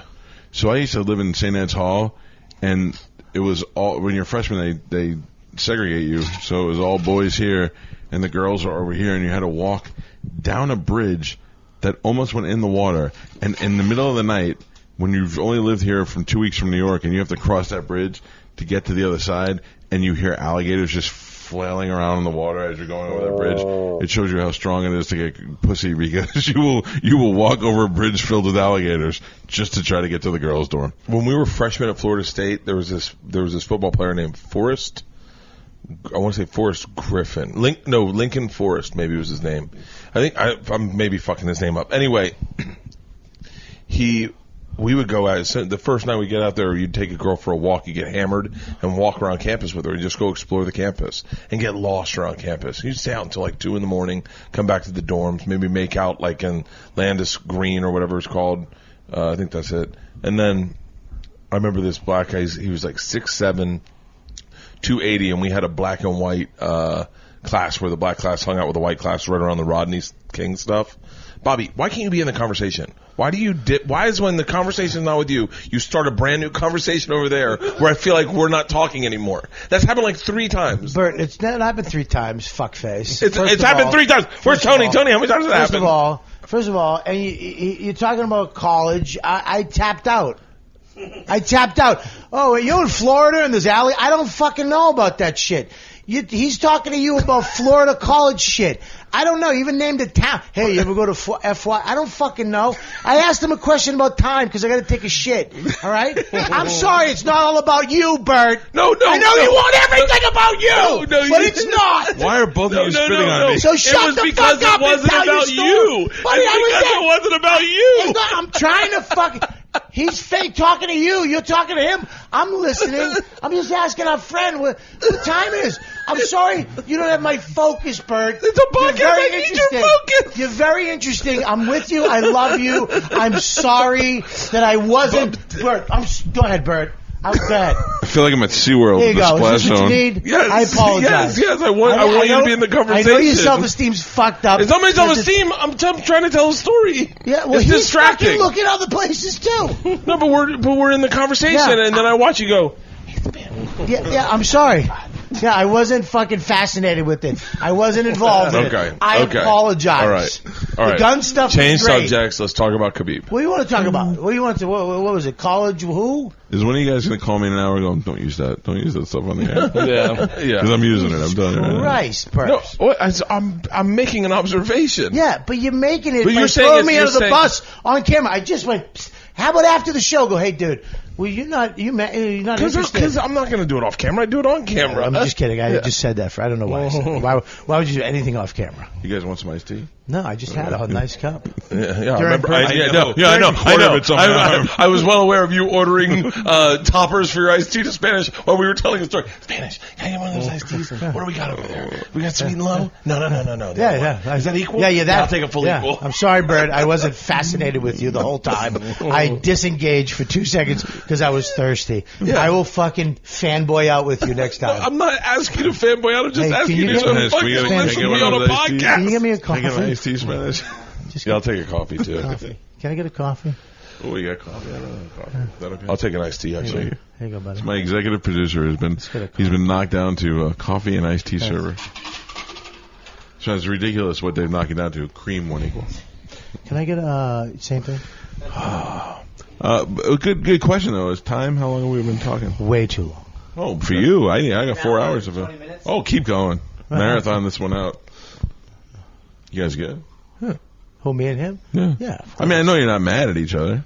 So make sure everything got out. Make sure you both spit on me enough. No, I fucking love Bert. I just don't pay. He gets mad when I get unfocused. Yeah. I need when I tell a story. Yes, it's like when you do stand up, when you're telling a story and you watch someone telling their friend something, you're like, why are you listening? It's the same trigger. Right. It doesn't annoy me, because sometimes I just think I like to hear myself talk, so I don't really care. Dude, I have my buddy Lorenzo. You'll be telling a story, and he'll literally start walking away from you. And I go, where are you going? And he goes, I'm listening. You're like, yeah, but now I'm standing in a room talking to myself. He goes, what? Do you need me to sit here? I go, yeah, that's how when you talk to conversations works. Yeah. Can I ask you about Lorenzo? Yeah. Is he going through a midlife thing? I don't know. He's not speaking to us anymore. Why he talks to me? I talk to him all the time. I don't know. I wasn't a part of it, but I guess, I don't know. I'm not certain, but I guess him and Leanne got into it, and I don't know. I was unaware of it. I'm also kind of a shitty friend in that, like, I'm a little self-centered and a little self-focused. Yeah, but that doesn't make you... I just made that point, you cocksucker. You said the same thing. You went, no, we're not. No. Same thing. Don't go back on that argument. Why can't I? I can do whatever I want. No, I will, but Bobby, it's not about me, it's about you. What did I do? You're not the focus of that conversation, so you draw attention away from the conversation and start talking to Spanish. That is what Lorenzo does. Is he's not the focus of the conversation, now I'm in the and he walks away. Lorenzo boat? That's why I said to you. Now I'm fucking Lorenzo. That's why I said to you. What the fuck? That's why we're eating tonight. That's why I said to you. Lorenzo Don't bring it back to that, because I'm cool with it. I know I'm fucked up, but you're as fucked up. That's why you started a conversation with Spanish. Thirsty. No, you just the first time. The second time I just wanted to know where we're at. For the podcast sake. As a comic, you have to understand the feeling of when you're telling a story and you watch someone go, listen, hey man, I have a question. Yeah, but you were talking to Mike. You were talking to me. It was the perfect time. I was just paying attention. It was the perfect. He asked you a question. He literally asked you a question. You were answering the question. And that's when I took the moment to just go, and I didn't go, duh. I was politely just trying to find out where we're at for time-wise. Okay. So when he goes, hey, where we at? And I go, we're at around 15. He knows. That's it. That would have been helpful. Thank you. Yeah, that's it. That's it. It's me. It's me. It is you. It's me. You should call Lorenzo and apologize to him. I haven't talked to him. I don't know what we did. I didn't walk out of the room and go, I'm listening. Yeah.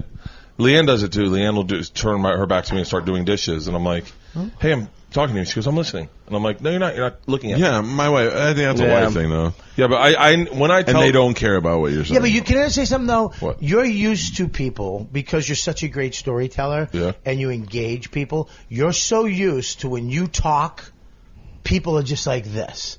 Interviews, radio shows, always like, what the fuck? Dude, I'm your friend. I know you. I mean, I love you, and I think you're fucking hilarious, but I can go, dude, give me a tea. I'm not, what I'm saying? It's like, I'm not trying to be disrespectful, but I'm with you. Yeah. It's like your wife, same shit. It's like, I'm listening. I'm just doing the dishes too. I love you. But you're used to people. It's different. It's different if you're actually doing a medium where the thing is listening and talking to someone versus my wife's doing dishes. I know, but the whole thing is we're doing a podcast where the whole point is for us to listen to each other and interact. Right. And when someone goes off and goes, hey man, what time you got? Like that, for me, I go, like but if you were doing your what, dude, and Jared all of a sudden started like talking to Liza and going, hey man, what time you got? You'd be like, hey, I'm talking to you. He's like, yeah, I know, I'm listening, if I happens all the time on my podcast, I'll be talking to you, and he'll lean over to Gabby and say, I know whatever they're doing, he's doing quietly, and he's not part of whatever I'm doing with you right now. Yeah. Or he's not into it. He'll come back to it. As a professional podcaster, he'll just swing back the fuck into it. This is Bobby Kelly. That's Bert Kreischer. Right? It's Mike Calta, Galvin. There are two camps right now listening to this going, I understand Bert, and there's camps going, I understand Bobby. The people that understand me don't understand Bobby, and the people that understand Bobby don't understand me. Well, what are you, fucking the Democrats or the Republicans? I don't think that's true. Yeah. I think people listening to going, there's two fucking privileged I'm telling you, fighting with each other. It's not privilege. We're fucking assholes on a boat. There are people that we're assholes on a boat that fucking tell dick jokes for a living, and we're on a fucking boat for nothing. Yeah, most people had to save all year to be here. I've never brought up privilege. I have no fucking. This has nothing to do with money. This has to do with fucking people talking to their wife and their wife doing dishes when they're telling a story. Basically, you hate your wife. Nobody's dividing. Do people going to like me or you? No. You are still not listening. How about everybody? It has nothing to do with liking me versus liking you. It is there are people when they tell a story that need the person to look at them and listen to them, and then there are people like you or like Lorenzo or like Leanne who go, I don't need to listen to you. Or like Mike. Yeah. Well, I don't know. If you were doing an interview with someone and they just started doing something else on the side, like we used to do fucking Opie and Jim and Opie Anthony, Jim, Opie and Jim, Opie and Anthony. That was fucking disarming. You'd go in and no one was looking at each other you know and looking why? at each other. They hated each other. No, but it's not just that. When you come in, I don't bring anybody in the studio until the mics are on, till we're live. No. When I did the show, they didn't even look at each other. Oh. They all were in their phones. I've been doing the show with him. I do the show with him, and I'll look over at him, and he'll be doing something totally. He'll be doing something, and I'm not going to go, "What are you doing, Galvin?" Because he's doing something. We don't talk to each other a lot during the commercial breaks because we save it for the air. No, he's talking about on air. I'm talking about on air. On air. Oh, on air. You've leaned over to somebody and go, "Hey, can I blah, blah, blah?" If you hold on. All right, but hold on. Start. Here's the thing. Is if I do that, he absolutely knows that that's the only way that's getting done, or that's the only way that that's going to happen. I'm not interrupting his flow, and we're good enough to acknowledge and know. Yeah, but here's the difference. I didn't go, "You feeling okay? You good?" Stop bringing this Right, back to you. no, I wasn't saying that you were. I'm saying You know what I mean? I was in our literally case. doing it for this. My question was for this. Right. It wasn't for anything else. I wasn't going, "Dude, those are nice shorts. Where'd you get?" Well, I'd watched you order a coffee before, so. It wasn't a coffee. It was. I just said, "Give me a nice tea," because I was dying. Listen, 'Cause I'm not You feeling actually well. went at the time. How Listen. long we had been doing it? Well, yeah, we've been doing an hour and That was 15. no. Yeah, That was my the point segment. is. Yeah. Listen to what I'm saying right now. When I did Opie and Anthony, I'm very they were engaged right now. all. They were all. No, but you're bringing very this to a engaged right different now. point every time. They were all on their phones, and no one was making eye contact with each other when we were on air. And so I would talk, and no one would look at each other, and they'd all look down. Yeah. And it was not enjoyable. And I've told I- all of them that. And I did that with Opie. He's on his phone the whole Yeah, time. and when I tell a story to anyone, Yeah. I want them to talk to me and interact, and that is my pride. And when I say two camps, I'm not talking about privilege or being on a boat or anything. No, I'm I talking just- about, I made that. I'm I was talking being about funny. when there are people that like me Yeah. who, when you are hanging out and talking, they want you to be engaged. And then there are people like Leanne and Lorenzo and yourself who don't, and Opie and Anthony and Jim who don't need to I'm just be. going to say something. You're being Yep. ridiculous. Everybody, when they tell a story, likes people to be engaged. Sure. But everybody, when they tell a story, realizes that everybody's not going to be engaged. That other things happen, and you have to accept that. That when you're talking Yeah. to him, the other two people that are listening might go, boom, boom, and do something else really quick. Because you're not looking at him. You're talking to him. He asked you a question, you were answering it. That's what you're doing. If you were like, "Guys, I got this great story," we'd all be like, "What?" But it was a conversation between you two that we were involved in. You weren't having if you literally were talking to me directly, you think I would just go, "Hang on, hey, can I get?" No, I wouldn't do But that. that's my point, is that if That's it's a not different about thing. you deflect off and do your own thing. It's That not was true. my point. It's That was not my true. exact point. I've been listening for an hour and 15 minutes, and it's not been about me. It's been a lot about you've been talking about a lot of stuff, and I was listening to it. I just wanted a drink, and I wanted to find out the time. That's all. But Okay. you get fucking that. There's some respect thing with It's not respect. It is. It's a respect No, it's thing. it's not. It has nothing to do with respect. It does. It's a respect thing. You're like, "What the fuck, Bobby? Why do you have to fucking do that?" Who gives a fuck? I asked the time and for a drink. Okay. I mean, what do you want me to? You know what I'm saying? It's like, it's a thing with you. I don't know what you've said. You've mentioned it a lot. Well, it's Like that's I your problem. don't respect you in some way. No, and I do. Now you're. This Well, is because going. you brought it up a lot. You brought it up Yeah. a lot. It's on the ship. You're like, "Dude, you're always going to bring the attention towards you." And I'm like, "What? I'm not getting into this. This is fucking stupid. Am I right?" No, you're not. And You didn't say that? No, but no, you're not right. And I'm You not didn't say gonna that. I'm not getting into this. This All is right. horrible. All right. This is horrible for both of us. Okay. Don't get upset. Buddy, I'm not upset at all. I'm just taking a sip of my fucking coffee. What the fuck am I upset about? I love you, Bert. He knows you're going to ask Buddy, Spanish I again, love Bert. you. I love you too. I'm having this conversation because, dude, if I didn't like you, you think I'd even fucking be here? No, I wasn't. I don't disrespect you. I'm not disrespecting It has you. nothing to do with respect. Is what I don't- I'm trying to say. I don't to feel you. like you've disrespected me once. Well, but- My point is very simple. that I wasn't listening. Well, yeah, like when you're telling a story, people. That's disrespectful. No. My whole point is that, and I go back to this. I am one of those types of people, and I say there are two types of people. There are people who, when they tell a story, they want people to listen, and when people go off and start another conversation, in that conversation, they go, "Hey, wait, what about? I want you to listen to me." That's me. And then there are people that go, "I can do two things at once." That's it. That's all. I What do you think mean you can do I'm two just things putting at that into once? my What is wife. the second scenario? I don't understand the second scenario. You. What's the second one? What is that? I'm telling a story and then you just ask for a coffee or ask what time it is while I'm telling a story. It's nothing. It's nothing. I'm correlating this to my wife. I'm not correlating it to you or respect. I don't think my wife disrespects me. I don't think you disrespect me. I don't think Lorenzo disrespects me. Right. It's types. That's why I said there's two types of people. Right. There are people who hear me and go, no, I know exactly what you're saying. My wife does that to me. Right. And then you do that to me too. But I don't think it's disrespect. I think that is the type of person you are. I can do two things at once. I can ask them what time it is. I don't need to be here. And when I brought it to Opie and Anthony, I was saying they did that as well. I didn't think that was out of disrespect. It was that they would just not make eye contact when you talked. Yeah, but I do make eye contact with you. The majority of the time, I'm listening to I what you're saying. agree. I agree. I wish I you're hadn't brought comparing this me up. to fucking Opie and Anthony that don't even look at you. That's disrespectful to me. If I sat on my they did phone, that because they hated each other at the time. yeah, but if I was on my phone the whole time, not listening to you, That's what I did it to Cal. ridiculous. When Cal had his fucking phone and he was FaceTiming with everyone, I said, get off your fucking phone. You're not listening. Right. By the way, I'll do it to everyone. It has nothing to do with respect. I know, but you weren't talking to me right then. That's why I did it. If you were talking to me, I wasn't talking to Cal. I just watched him on his phone and I was like, get off your fucking phone. He asked you when I did it. Both times he asked you a question, you were answering the question. That's why I did it. That's why it took a second to, I can do this now. Spanish, can I get more? You understand? Yeah. That's all. Yeah. I'm not trying to freak you out, dude. You're not freaking me out. All right. All right. Can I have a little more tea? All right. This might be an appropriate time to take a break. This is not one of those cool, uncomfortable times for me. Right. What? It's not that uncomfortable. No, it's not. I don't think it's Who gives a uncomfortable. fuck? That's what I feel like. Well, tell us what you're thinking. I do I have to? Yeah. No. Hey, you what like side- the uncomfortable. What side are you? What side are you It's not on? a side thing. No, there's two sides. I know what you were Which one? saying. I know what you were saying. If you're engaged, if you're doing this, be engaged in the conversation and all that. But I think that all he was doing was using an opportunity where the conversation was not focused on him to get a drink and to see how much time we had left in the podcast. Right. Also, you're saying there's two types of people. There's only one type of person. Everybody wants people to be That's it. engaged whenever they're telling a story. It's one You're person. telling people telling a story, and then the other side, you're the people that are listening to the story.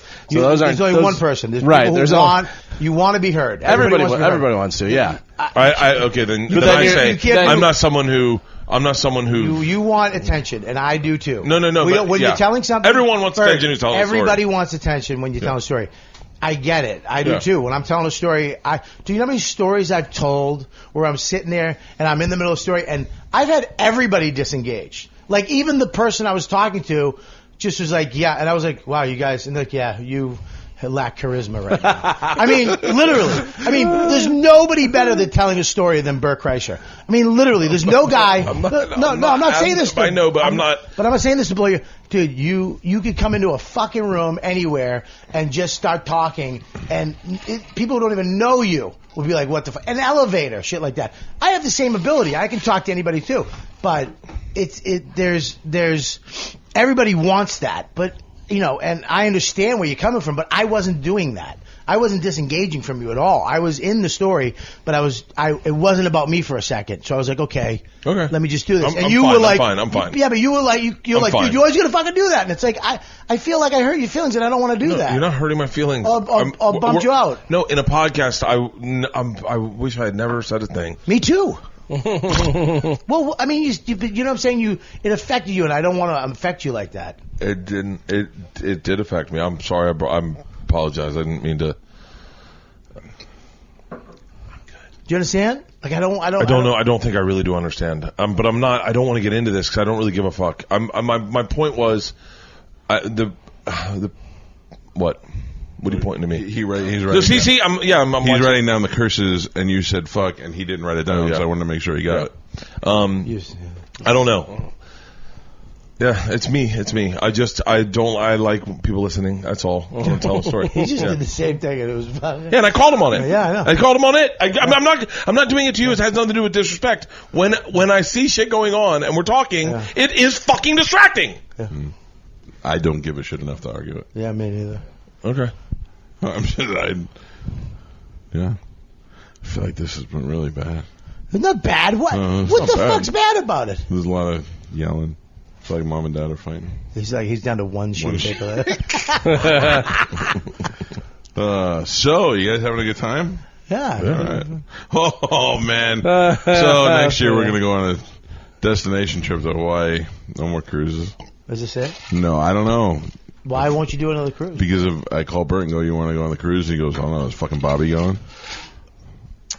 I think you're making more of this than it is. I think you're making a little, I'm trying. But he's great at that. Don't. Do you understand how? Listen, do you know how happy he is right now? No, I'm not. This is not one of those things. No, I'm not. Right, is this not is one of those more things. just an argument. Right. It's not. I don't think either It's one not of you even a good argument. It wasn't Right. even an argument. Right, because you Well, guys we are didn't friends. argue. No. One guy you said argued. something. The other guy said I didn't do that. And then the other guy said, "Well, that's it." And I go, well, and the other guy you want me said, to point it "I don't out? want to fucking. I don't want you to be bummed out." And the I other guy think was this like, was "I'm not." a bad example. It was a bad example of something that Bert thinks about other times. And you know what I mean? Like, I think maybe other times he thinks you're not engaged in the conversation. And this was one of the times where he pointed out, and this might have been a bad example of it, but that's what he was trying to say. So it was like, when I fight with my wife, I don't fight with her about the dumb shit we fight about. I fight about all the dumb shit she's done that week. Of a built up of Right. resentment. Right. Well, I don't know. I'm not saying Or resentment. built up of. I'm not saying. What? I'm What not would saying you he say? resents it, but something maybe he wanted to point out that you don't. It's that you're not always engaged in the conversation, and this was just a wrong opportunity to bring that up. Because in this case, you were just trying to do something. I just. Let's just take our shirts off and wrestle. All right. Yeah. Let's go. You first, big boy. Oh man, I don't think we're gonna recover from this one. Why? It's very, very, very What, Bert? quiet now. Bert, what the fuck? I'm not doing anything. He's fine. I'm fine. I'm fine. We're He's both gonna fine. chug that bottle of vodka. We're both fine. I'm fine with it. This is like when my parents used to fight, and my father would punch holes in the wall, and then I'd go, "Oh, what are you doing?" They go, "Oh, it's cool. Mommy, Daddy are just talking." Am I the father or the mother? It's like I have two mothers. Two mothers. You can't say that anymore. No, now you can say it. No, you can't say two mothers. Hashtag two mothers. Mother power. So what do you think about the Khabib fight? This was better. From This wasn't what even I a saw fight. on Twitter. By the way, you have no idea Why do the I feel fights like at the Bobby end and of I have gotten Why do I into. feel like at the end of this, both of you are just going to be mad at me? Because you keep fucking with us. That's why. Because this is your talent. This is what you this do. is what you do. I'm not. That I'm is. not. all You you think we know. don't know you, Mike? I'm You not. think we don't know you? I'm not doing anything. Listen. This is one thing that I'm not trying to perpetuate. I'm not. I was trying to just lay it out there and say that. Let me tell you about a funny Bert and Bobby fight. Okay. Which one is that? Which one is that? This is a funny Bert and Bobby fight. I'm gonna only tell a portion of it. So no. It's not the one you're thinking of. It's a different one. There's a lot of them. Yeah, we've had a few. Couple. Yeah. Couple. When we did that tour through the Southwest We in did the a tour? Winnebago, with Yes, me, you, yes, Vincent, yes, and yes, Frosty. yes. Yeah. One day we're in Lake Powell, and I rent a boat. And I go, guys, we're gonna get a boat for the day, and I'm gonna get a tube, and I'll get some skis. We'll all go skiing. And we're like, okay. Now Bobby didn't grow up on lakes the way we did in Florida, so he goes, I want to ride the tube first. We're like, all right, hop in, I'll drive. So he gets on the tube, and I crank the boat, and I start fucking taking off and spinning him, and he's like, what the fuck? What the fuck are you doing? I can barely. And he fucking wrecks, right? He wrecks, and he pops up in the water. He's got his life vest, his like hockey jersey in him. And he goes, let me in that boat. I'm going to fucking kill you. And I'm circling the boat. I go, I'm not letting you in the boat. I'm not letting you in the boat because I'm not going to let you beat me up. I go, Bobby. And he goes, pull the boat over. Get me in that boat so I can kick your ass. I go, I'm not letting you in the boat, Bobby. I'm not letting you in the boat. Frosty and Vincent are laughing, and Bobby's steaming. And he goes, you tried to make me wreck. And I went, yeah, that's how you do it too. And he goes, no, it's not. I just want to ride. I go, all right, Bobby, get on the back and I'll just ride you. I swear to God. He goes, you better not pull any funny shit. I go, I won't. And he goes, I go, all right, I swear to God, I'm telling you, Bobby, the way you run a tube is you're supposed to make the person wreck. He goes, no, I just want to fucking ride. So he gets on the tube and I go straight. And he's on the back and he's like almost like a kid. Like he's like, and then after a while he's like, fucking spin me. He was on the back for like 5 minutes going, this is boring as fuck. Oh, yeah, you're right. Spin me. Is this why you're mad at him today? Because No, I love you harbor those. No, bad feelings? I remember that fight. I remember that one. And then There's nothing worse than being angry floating in water because you can't. I got one worse. There's no more juggles. You're not tough in water. Can't. You just your head sticking out. What about anything that happens while you're taking a shit? What do you know, like if you're anything that happens, like you never feel more helpless than while you're in the middle of going on the toilet and somebody walks in or somebody tries to talk to you. When I lived in Illinois and I was taking a shit, I was a kid. I was probably 12 or 13 taking a shit, and a mouse came running through the thing, and all I could do is go woo and lift my feet off the ground a little bit. I remember my friend Jackie, his kid Jackie on Tyler Ave, the opposite street of my grandmother. He's Spanish. He I had to bring it back up. I was focusing on him. I'm sorry, I had to do it. I didn't hold it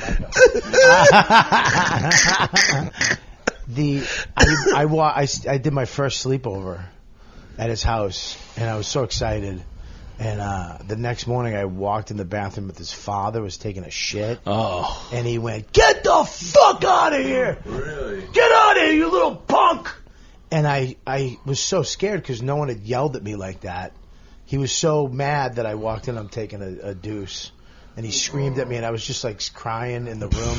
And I literally never told anybody. I never told my parents, never told anybody. I've told like 3 people. This is like the 3rd time I've ever told that. Still, I remember that fear. Oh, I was telling them when I was when my parents were married. They've been divorced since I was 5, so this is a long time ago. Yeah. When my parents were married, our landlords upstairs were the Heinzes. They were German, and Darren Heinz was their son, who was significantly older than me. So if I was 5, he had to be like 9, 10 maybe. And I went upstairs to play with Darren, and his mother said, "Oh, he's in the bathroom." And I went, "Oh." And she goes, "You can go in there." And I'm like, "I don't want to go in there." And she's like, "You can go in." And I walked in there, and he had diarrhea, and he was sick, and he had diarrhea, and he filled up the toilet with like orange shit. And I still, at 40 years later, can remember the smell. Like if I smell it now in the bathroom, I go, "Oh, that's a Darren Heinz shit." Yeah, it's disgusting. So you weren't someone who shit around other kids, like shit. When you shit, was the door closed? When I did, yeah always. My buddy Cayman and Croy, they were the first ones that ever were shitting in front of people because they were brothers. Right. And I walked into their house in 9th grade, and Cayman's like, "Hey, come talk to me. I gotta take a shit." And I was like, No. No. And he sat down and took a shit, and I was just sat there and talked to him, and I was like, and then all of a sudden I got put into that fraternity of shitting in front of people. No, there's certain things that should be private. You know, in Iraq, they don't have stalls. They just have toilet bowls next to each other. So I remember when we went over there, and I went to take a shit in the latrine, and it was just so you're sitting there taking a crap, and then another little young Marine will come in and just crap looking right at each other. I can do that. I don't have a fear of that. I just think if it's unnecessary, there's no reason to do it. Yeah. For some reason, I don't understand how my daughter wants to come in the bathroom every time I'm taking a shit. And I'm like, this could not be good for you. No, it can't. And I'm like, "Go, I'll be right out." "How when I stay?" And she gets her iPad and sits on the floor. I'm like, "This is horrible for me, and it's mine." She'll remember forever. Yeah, but I didn't force her to go in there. She came in. That her might own be will. a thing later in life. She needs to smell my shit in order. No, to... she might have, "Honey, come in here and take a poo." Yeah. I'm gonna be on my iPad. Isla wants you to sit with her while she shits. Oh, she wants. My daughter wants to do it. Isla's Yeah. like, "Spiders are going to get me. Can you sit with me?" Well, isn't that weird? They have the worst fear. I'm like, this is our house. What do you think's going to happen to you in this bathroom? I was afraid snakes were going to come up from the toilet. Yeah. Always. Do you know that's why we're afraid of snakes? Is we're afraid that they're going to go up our butts. Really? Because think about it. You're 300 times the size of a snake. And if it's not venomous, its bite is nothing more than a pinch. Yeah. But if they are near you, we freak out because they're going to go up your leg and up your butt. Or in your mouth. Oh. Right. But they have... In your mouth. Can you imagine a snake going in your mouth and coiling up? Can you imagine waking up and going like that and biting down? There's a snake in your mouth. I had a roach when in Tampa growing up. I had a roach crawling on the ceiling. I was laying in my bed and I couldn't. This is the last time I slept by myself until I was 11, and I was in 1st grade and I was watching it going, "What is that?" And it dropped and landed on my chest, and I fucking went, and I fucking slept with my parents ever since. Because the people aren't the same. Florida roaches are the size of hockey pucks. I was in my office one time and I put my hand on my knee and I felt something. Like you ever see a beetle grab your finger where it clasps its legs around your finger, and and I felt something grab, and I thought it was tape. I felt like Scotch tape, and I like kind of scratched my finger to get it off, and I looked down, and there was a roach crawling around, and I was like, ah! And then, why are you afraid of that? They're like the cleanest bugs, but yet it freaks us out. It goes from something when you go, what is that? What, like, I was at a restaurant in New York, and I thought the table behind us was throwing rice in my hair.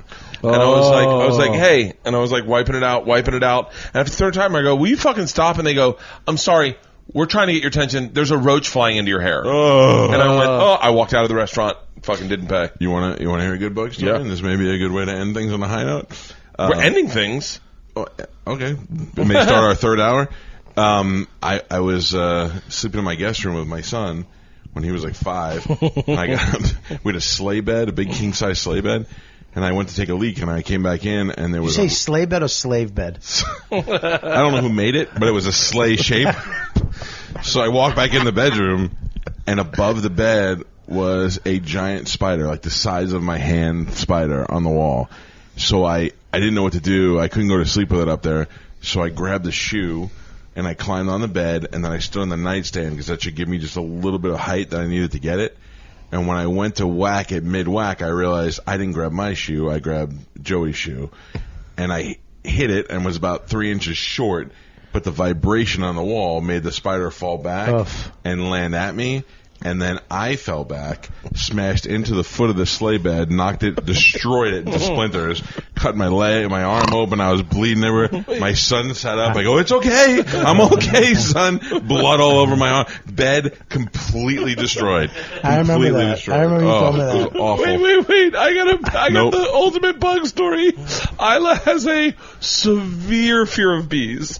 A severe, like it's ruined camping trips with the Girl Scouts. Like, my wife's like, can you bounce back from that? She's like, nope. What is she afraid of? I need you to have Dad come get me. I need to go home. She's afraid of bees so bad. Why? I have no fucking idea. She is terrified of bees.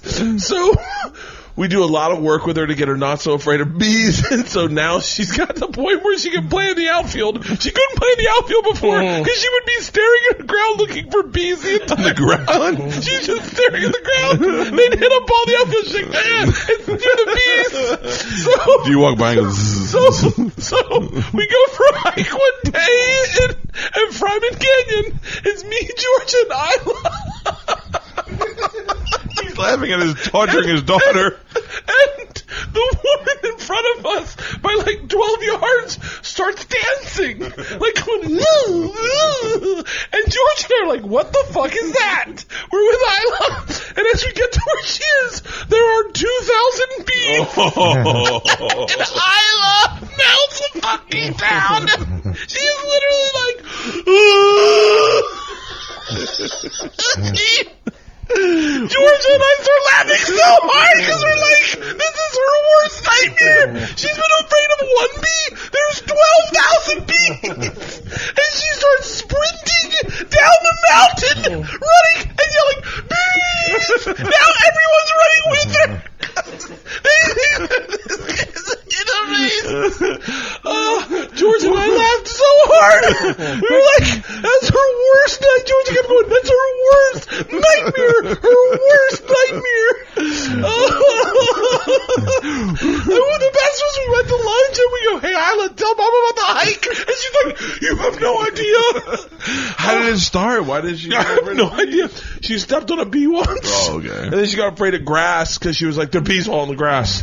Do you know, I was in like 8th grade, and I was playing outfield baseball, and I went to slide to catch a ball, and I slid in the hand, and a bee stung me in the web of my fingers. Yeah. In the grass, Yeah. like your daughter said. That was 8th grade. I have not been stung by a bee since about 3 years ago, and they got stung twice in one day by 2 different bees. For real? Yeah. I was like, I went 40 years without fucking getting stung, and then 2 times in one day. It's like we found them. I was telling my dad I was flying home from Tampa, and we were packing the car. I was going to the airport, and I was telling my dad's like, yeah, this is an old house. He goes, yeah, we got some bees and some wasps that are in these things. I said, God, Isla's fucking terrified of those. He goes, it's so fucking irrational. They don't sting you. And as he says that, one stings me in the face. And my face swells up. And the whole ride to the airport, my dad's laughing, going, you're going to get on a plane like that? You're going to get on a plane like that? I was telling Galvin the other day, I want to get one of those little honeycombs, be like a little beekeeper. Ooh. They sell like little kits. You can do it at the house. We need bees. That's the problem. That's the thing. And they said that's if something everybody you did could that- get into, Bobby. What, bees? Yeah, like I could see you having doing that in the backyard with Max. I can't. I don't really like bees. I don't like the hive. I don't like any of that Yeah, shit. but you're into hobbies.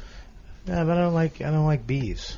If I could I'm set not- it up you and know what let I it go run itself, I would do that. Yeah, Like I don't want to chickens? go out and see all these dead bees because I was lazy. You know what I mean? Right, yeah. I just killed You a didn't colony. feed 'em? I don't want to ever kill a colony of anything. My wife sucks too. She's killed my grass probably 4 times. She's murdered fucking tomatoes. Yeah. You know, this year was the first year that she was good with the garden. I mean, I literally set it up to where it automatically waters. It just goes and waters it for a certain amount of time. She has to just go literally put the seeds in and pick the fucking food. That's how we garden. So we have this great garden, and people come over and like, oh my God, you garden? And she's like, yeah. And I'm like, nah, you really, But this year we got some food. And, but yeah, I can't take care. You know what I had? I had a praying mantis for a summer as a pet for Max. And that was fucking, to see like that, we'd have to feed it moths and shit. And to see, like, I fed it a spider once, and just to see 2 things just fucking fight it out like gladiators. Like those bug things, UFC. those things are still, There's bugfights.com. dude. They have videos of all Yeah. different kinds They're of fucking- bugs fighting each other. Dude, a praying mantis is no joke. A praying mantis is a motherfucker.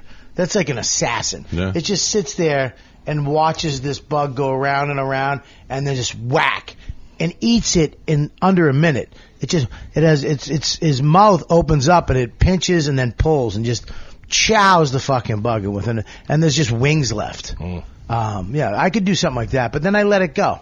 I let the shit go. But you gave it back. I gave it back to the world. Yeah, Leanne grows butterflies. She loves that. we have a butterfly bush. No, but In the front, But do you take it to the next level?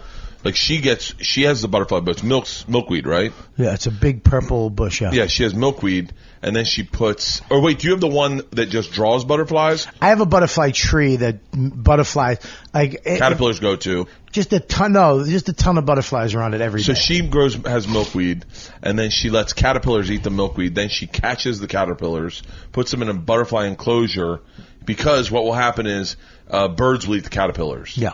And so she puts them in an enclosure, and then she grows butterflies, and then lets them go, and she's obsessed with it. Yeah. Obsessed. Like she takes it on vacation with her. She'll take her butterfly. My wife tried. She got a fish at a carnival a year and a half ago, and she's tried to kill it for a year and a half. Like literally just Those don't die. Just neglected it. Yeah. It went from orange to white, Aw. and it finally died last week. The guy told her, she's like, I don't fucking want this. And the guy was like, it will die in a week, don't worry about it. A year and a half later.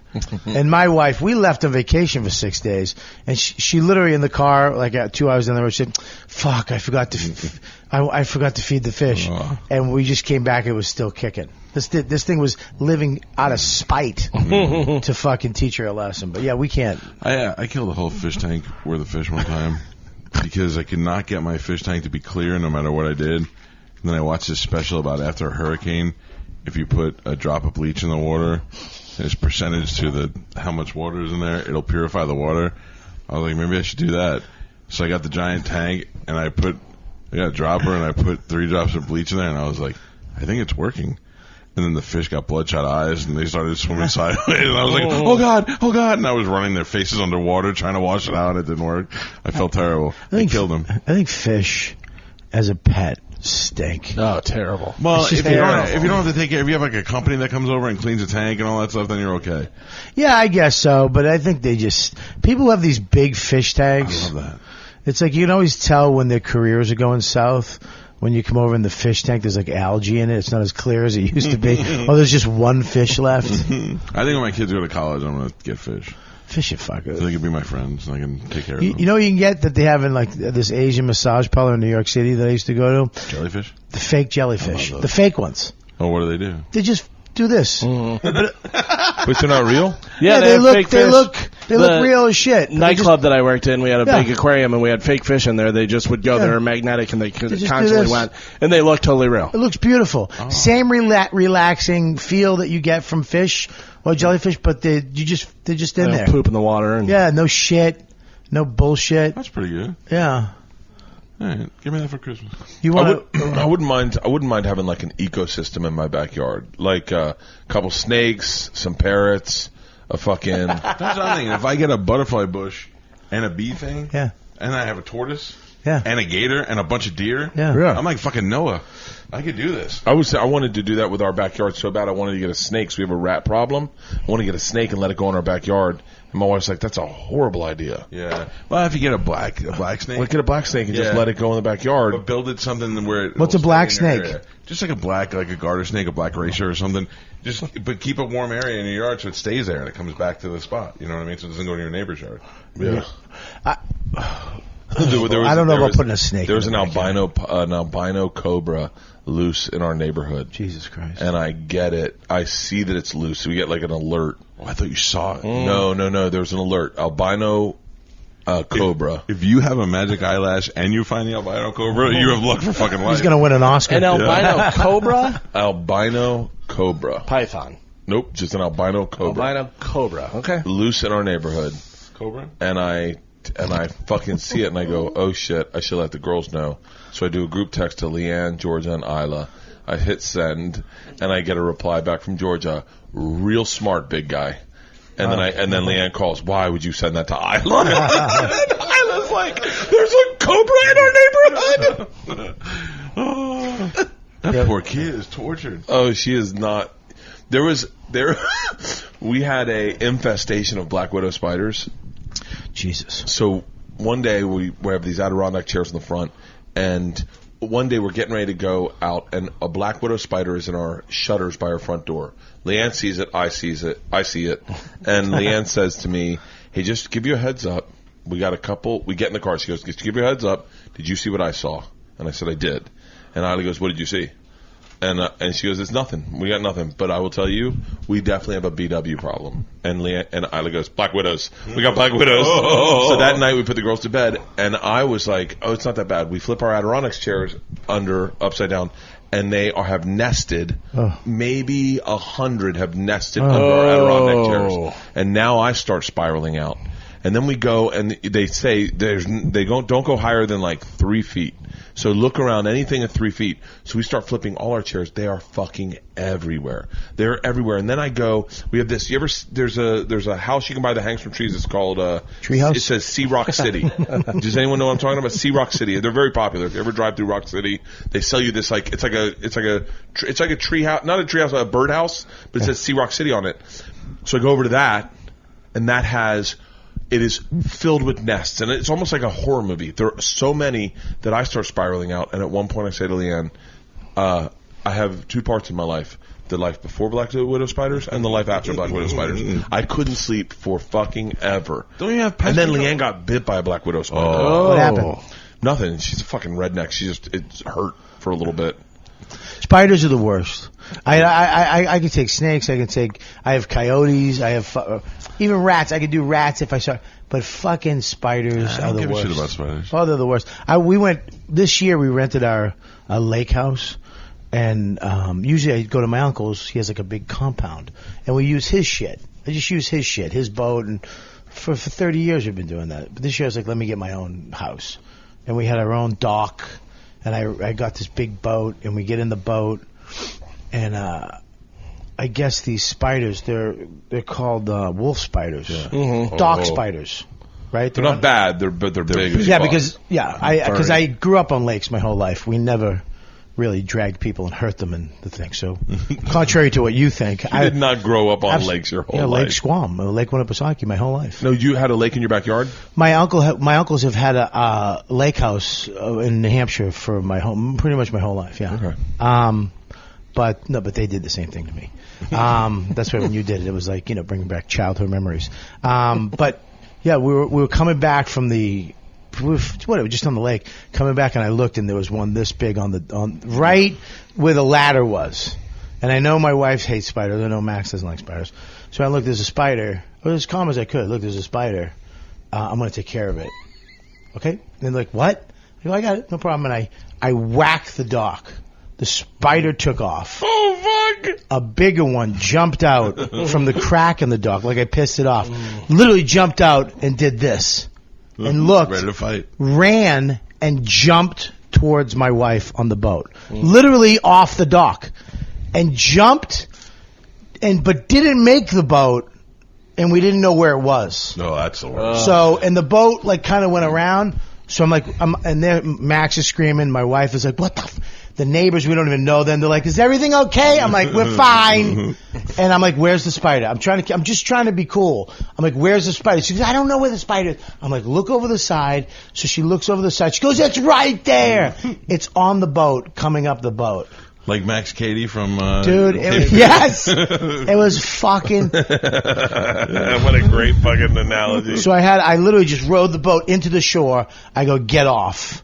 And they ran off, and then I had to jump in the water. Fucking ugh. You had a water fight a spider? I jumped in the water, and I just went around and wiped it off. But it was this big. It was this fucking big. Yeah, that's about the one that knocked me, that made me destroy a bed. Fuck spiders, man. No. Spiders are the worst. Our cat lets rats in our house.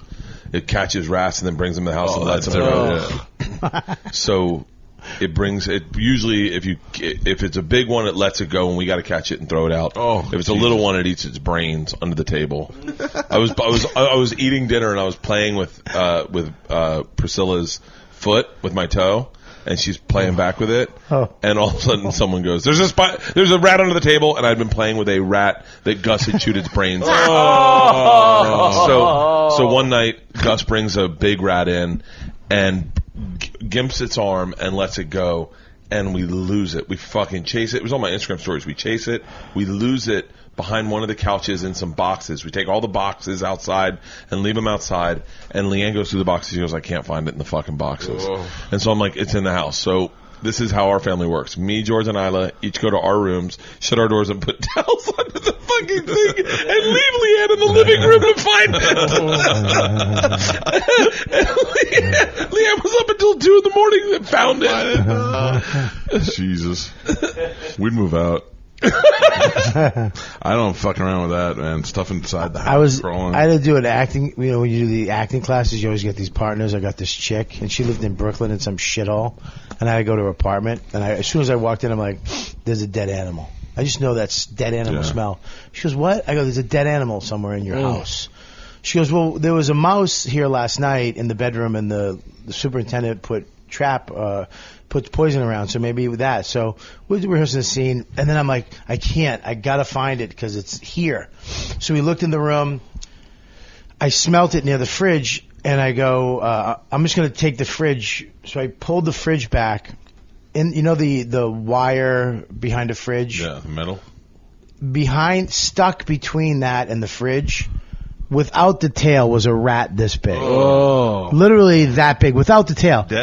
Dead. I go, you might want to get rid of this refrigerator. I go, you might want to just go in the other room for a second. I go, get me a dustpan. It hung over the dustpan. I go, you touched it? That was in her bedroom last night. She thought it was a mouse. That was in her bedroom the night before, running around her bed. That's fucking my head up. Did you touch it? I took it out of the thing with the broom and the dustpan. You can't touch that. I put it in the trash. It lit funk. It just hit the bottom of the trash. It was the biggest rat, and it had all those little rat roids on the back of its asshole. Those little tumors. Ugh. My cat died in my house, and the next morning it was all stiff in my office. And I couldn't touch it to pick it up. I had to wrap it. I had to get a towel and kind of shove it into the cat box. Yeah. And then it was too stiff to close the door, so I had to close the door on its face and then carry it outside. Dead stiff animals gross me out. I had to bury Kelby when she brought Kelby out of the room. When he died, my dog when he died. Jesus Christ. My niece. Yeah, she was 20. So yeah, can I tell you about the cat? So my wife would not let me just throw the cat in the dumpster. Yeah. We had to bury it, except we lived in an apartment, so we didn't have any place to bury it.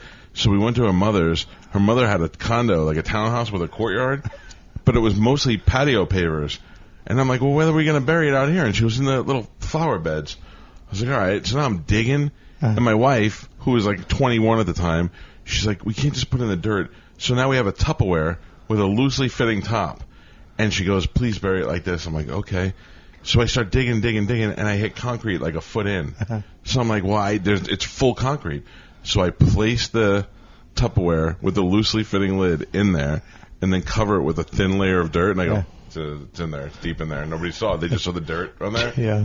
They sold the condo 2 weeks later. So imagine the next person's like, what is this over here? Why are these flowers growing so? And they take the top off the Tupperware, and it's just dead cat carcass a foot under the ground. Dude, I did the same thing. When my dog died, I thought for some reason putting him in a Tupperware thing was like a coffin. Yeah. And I put him in the back, but then I'm like, it's gonna be dog soup. And Right. It's just gonna be dog soup forever in this thing. And my wife was pissed too. She's like, because she wanted to wrap him in a blanket and a poem and all this stuff. My mother's dog died. I actually went out the next night, and it was hard. I went out the next night. I dug him up, and I didn't really know where I put him. So the first shovel thing, I was like, because I don't want to just funk and just have two pieces of Kelby. So I dug him up. I took him out. I put him just in dirt. Oh, Jesus. So because that way he'll go back into the dirt. Dirt is just bones and leaves and shit. My mother's dog died at midnight. She called me crying. I thought my grandmother had died. I go, what? Is it dead? I go, Grandma died? No, it's dead. I'm like, what? Dexter died. I'm like, oh, it's 1 o'clock in the morning. I do morning radio. I had to drive to her house, and she's there clutching the dead dog. And I sit with her for a minute, already starting to stink a little. And I go, all right, well, let's deal with this tomorrow. And she goes, what do we do tonight? I go, put it in a garbage bag. We'll put it out in the back until tomorrow. Oh, no. Oh, no, what? Yeah. I had to call a cremation place, and they had to come over at 2 o'clock in the morning and pick up the dog and take it out of there. And most likely they put it in a garbage bag when they left. Yeah. That's ridiculous. People, when your pets die, they're dead. Yeah, when you die, you just bury them in them. You just find a plot of land and stick them in it. And they're gone. $150 to cremate it. I got Diva's cremated. I have Diva still on my bureau. Yeah. But then you don't know what to do with her. What are your pet names? Priscilla, Mona, and Gus Gus. And then Charlotte, Henrietta, and... What's this girl name? Another one. I forget the third chicken's name. You have a chicken? We had 3 chickens. Why do you have chickens? Same reason I said you should get bees. Leanne wanted something more. I always tell him I want chickens, and he makes fun of me. They're fun. It's amazing. It tedious, though? It's what? Is it tedious? Like you got to do a lot of work? No, I don't do anything. I've never done anything for them. They have mites? Yeah, I don't know. I don't know the third one's name. You know, a lot of guys who fly fish, they like the chickens because they make the flies out of chicken. Yeah, they use chicken feathers. Chicken feathers. There was something up with chickens a while ago. The chicken feathers were really expensive. I have the best pet in the whole world. All I got to do is throw some shitty vegetables on him, and he's so happy. Yeah. But you don't have to do anything? No. You have to clean that area? No. All he eats is grass. And when he shits, it's just grass.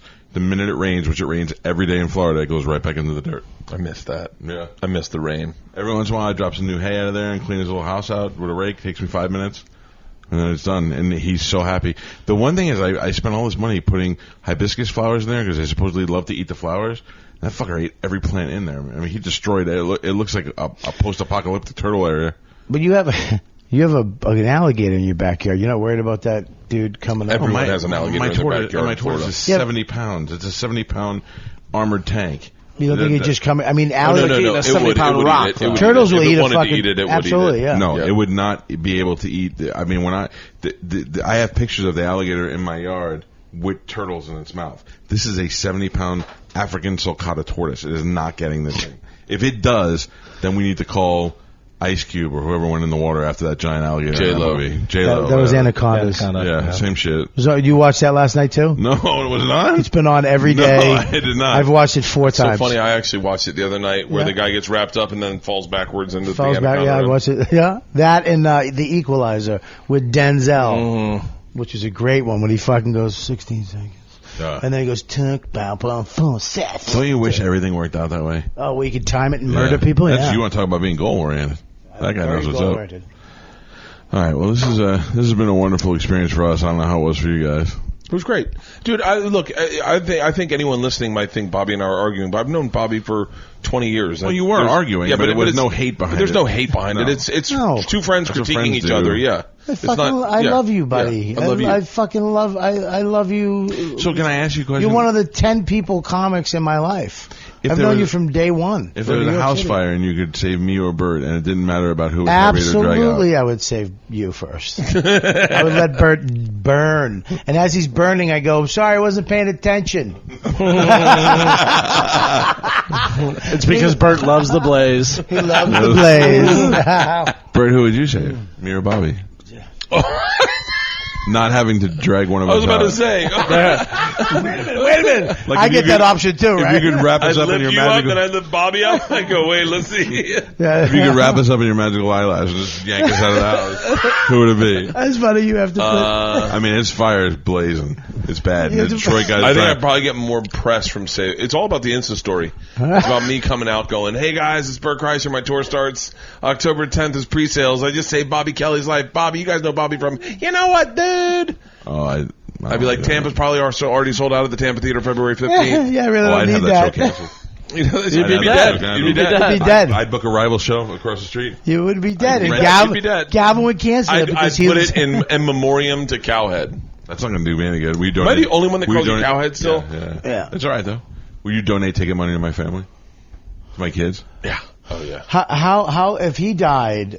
Don't do it. Can I say this now? If I die now, if I died tonight in my sleep, don't have charity things for me. Don't do. What are we supposed to do with your family? Yeah, what are we supposed to do? Just nothing. They'll be fine. they taken care of? We got a lot of insurance. Pete will marry Yeah, Amanda, that's fine. and then everything. You won't even have to move the clothes out. No, Yeah. Wait, so we don't do anything? no. I mean, you can You just have to change the condom size. lower, smaller. Oh well, whatever. It's true. I don't I've know. seen it. You have a bigger peepee than Pete. Absolutely. There's no way. Why would you say it like that? Yeah, that's an odd. Did I say it statement. with a weird tone? Yeah, like said it you as knew if Pete was something. 185. I'm just saying. I think Pete has a bigger pecker than you. Pete will tell you that that's not true. Really? Yeah. All right. And we've lived together for 6 So years. you guys both have regular sized penises. No, his is particularly small. He has a small penis. Yes. Oh, He'll tell you that. Wow. Oh, he knows. Really? I know he knows, but now everybody else knows. I'm quite sure he knows. In comparison to me. Yeah. Between the two of us, Who- if we were to show them Hey. both, I'm gonna ask you a question. you have to say, hey, like By the we're in way, another room. anyone listening, Pete is the guy who owns the company where I shot the video with that Porsche that everyone loves. Right, if you so wanna- anybody who saw the video went, oh, yeah, I understand And that. I was the camera guy on that. And Bobby was the camera guy. You my both got tagged My on it. camera guy was that was great It's work. Zen _motorsports_ USA if you want it. And it was hashtag me- hashtag not you production filming. If you need any filming done on iPhones, I'm your guy. Hashtag not you production. As the Listen, executive producer of all that, I brought it all together in the world. Nobody tagged me in anything. The Mike Calta show. Thank you. can I say something to you? Sure. Here's your question: Okay. if we're all three of us are in a fire, and He's it's having burning, Galvin. He needs a Who fucking would show you on pick? Monday. Why do you think I need Galvin to have a show? We're having a show before Galvin, you know. Who'd you, all right, who'd you pick out of me and Number Bert? one. For what? If we're, same scenario, and weight is not an issue. I'm strong. I'm not worried about that. Way to go, 9-year-old talking to his mom. I'm strong. Or I'm gonna lift heavy things. Put those shoes on. I'll see how fast I run them. Yeah, what was the question? You know what it was. So who would I save you, but I'm trying to think of It's what me. I know it is. I'm trying to think of what the credentials would be like. Well, who do I know I'm longer? your Who am I oldest close- friend. I'm one of your oldest friends. I do know you longer. Yeah, you know me much longer. Yeah, but Bobby our friendship's calls her more often. our friendship's a little deeper. Bobby calls me and yeah. Am I now lot. out of this? Or is it just Oh, you're you? dead. You're dead. You're dead. I sense from his You're thing dead. that he's just killed. It turned into a two-way thing. Have fun with Because your night show. when he said I don't need him. Shit show. Spanish you and Carmen. By the way, I said night show, but that works too. Oh no, whoever I save is the new co-host. Well. It's part of the deal. Yeah, and Bobby's not moving to Tampa. You both have kids. Well, you're picking it on who's. How you? What? Walk us through your deciding. He He side. is. I Didn't am. you just hear him? I will tell you, I love you equally. So now, what can I start taking away from the list to see who would be easier to save? I both consider you like on a brother type level. Okay. Like if you needed money, I would lend both of you money. If Great. you needed me to bury a body, I would help you bury the body. Okay. So now I have to figure out who would benefit more from being alive. Or who's been a better friend to you. But they've both been really good friends. They do. They're different. They're a different type of friends. Who have you known longer? Bert. Bobby and I are very close. I mean, Bert and I are very close, but this is really a hard decision. I never thought I'd be in this position. Well, if you asked me between my two kids, I would tell you like that. Right. But the two of you, it makes it difficult. Right. Who do you think I'm going to be? Me. Why? Campaign for this. I think without me... You better rethink that. I think without me, you don't have any friends. I think without me, I honestly think that our friendship is an attributing factor to both our careers. I don't think that. I think that entirely. I think I learned how to do radio by coming on your show as much as I could come. You would let me on every time I came down, and I would do a full week of radio, and I got to learn how to do radio doing that show. And I think, in a weird way, I think you learned how to become friends with comics. And I think you expanded your friends in comedy based on meeting me. I will agree with both of those statements. Yeah. I think that However, in recent years now, since you learned how to do radio, we don't get to see you as much. You're right. You're definitely right about that. I think that our friendship began with the radio. Mm-hmm. We began with a business relationship, but through that, a friendship has actually outgrown that. If you quit radio tomorrow, if I quit comedy tomorrow, you'd still be one of my top two friends. Like, we would be friends. We're going to be friends, right? No matter what. You get but kicked off radio tomorrow. You've never proven that. I've already proven that. When he got kicked off radio, I was still his friend. I was the same thing. No, you don't know him kicked off radio. And yeah, he did. He got kicked off radio back when we first met, and we still talk. Oh, for real? It's true, Oh, yeah. absolutely. Oh, okay. Well, our friendship actually got stronger at that point. Our friendship did. And then, I mean, now it's just off the charts. I mean, I've called you for advice. Yeah. So is Bert, though. And I've called you for... What advice? I'm at Tony Romas. What you... You have not called me for advice, like, pretty recently. Yeah, I did. Yeah. No, he said he did. Oh. He was questioning his advice, I called you for advice the other day. I know. That's why I thought you were saying no. Wow, I got to tell you, this is way But harder. I feel like our friendship still has room to breathe, too. Like, Okay. our friendship is still... Let me put it in still perspective. roads. Wow, Bobby sounds needy. You're really going to pull him out of the fire? Our friendship is strong and it's current, and we talk and see each other more. Yeah, it's not shiny. Our friendship has a longer history base, Yeah. and it's anchored in, even though we don't see or talk to each other as much. Who do you want to save, your wife or your side chick? Can you help me out with this? Yeah, I'm not like voting for anyone, but I will tell you this: that guy is a lot less judging you than this guy. You guys are going to go and eat and do whatever you want. He's like, well, I gotta go to the gym. I have. Oh, whoa! You pick the one trip I don't drink and just start Yep. painting the picture. Yep. I'm gonna go to the gym. Yep. That's how everyone knows me. Bert, I gotta go to the gym. Kreischer. I don't feel like It's Bert's summer, judging October. me ever, and I certainly don't feel like Bobby's judging me ever. Bobby is more fun to eat with. This is true. We'll eat more. Well, I don't know. Bert's been fucking humming it down. I've been putting food down in a fucking... You know what? I'll tell you what I'm going to do. I'm going to do the Christian thing and let you rescue Bobby. Because I know that you really want to rescue me, but you can't say that out loud. That was a good move. Well, here's That was the a good deal. move. Yes, Bobby. If that's the fact, I'd rather forfeit my rescue, and I would just say you can go rescue Bert, because I know your foundation with him stronger, and he's going to need you more. You can't do my move. Yeah, He's it's gonna too late. know. He already did it. He's going to need it. He's going to need you more. You're literally saying checkmate after he said checkmate. He, It doesn't no, work he that said way. he said check. No, he said checkmate, and you go, yeah, me too, checkmate. No, that's not how it works.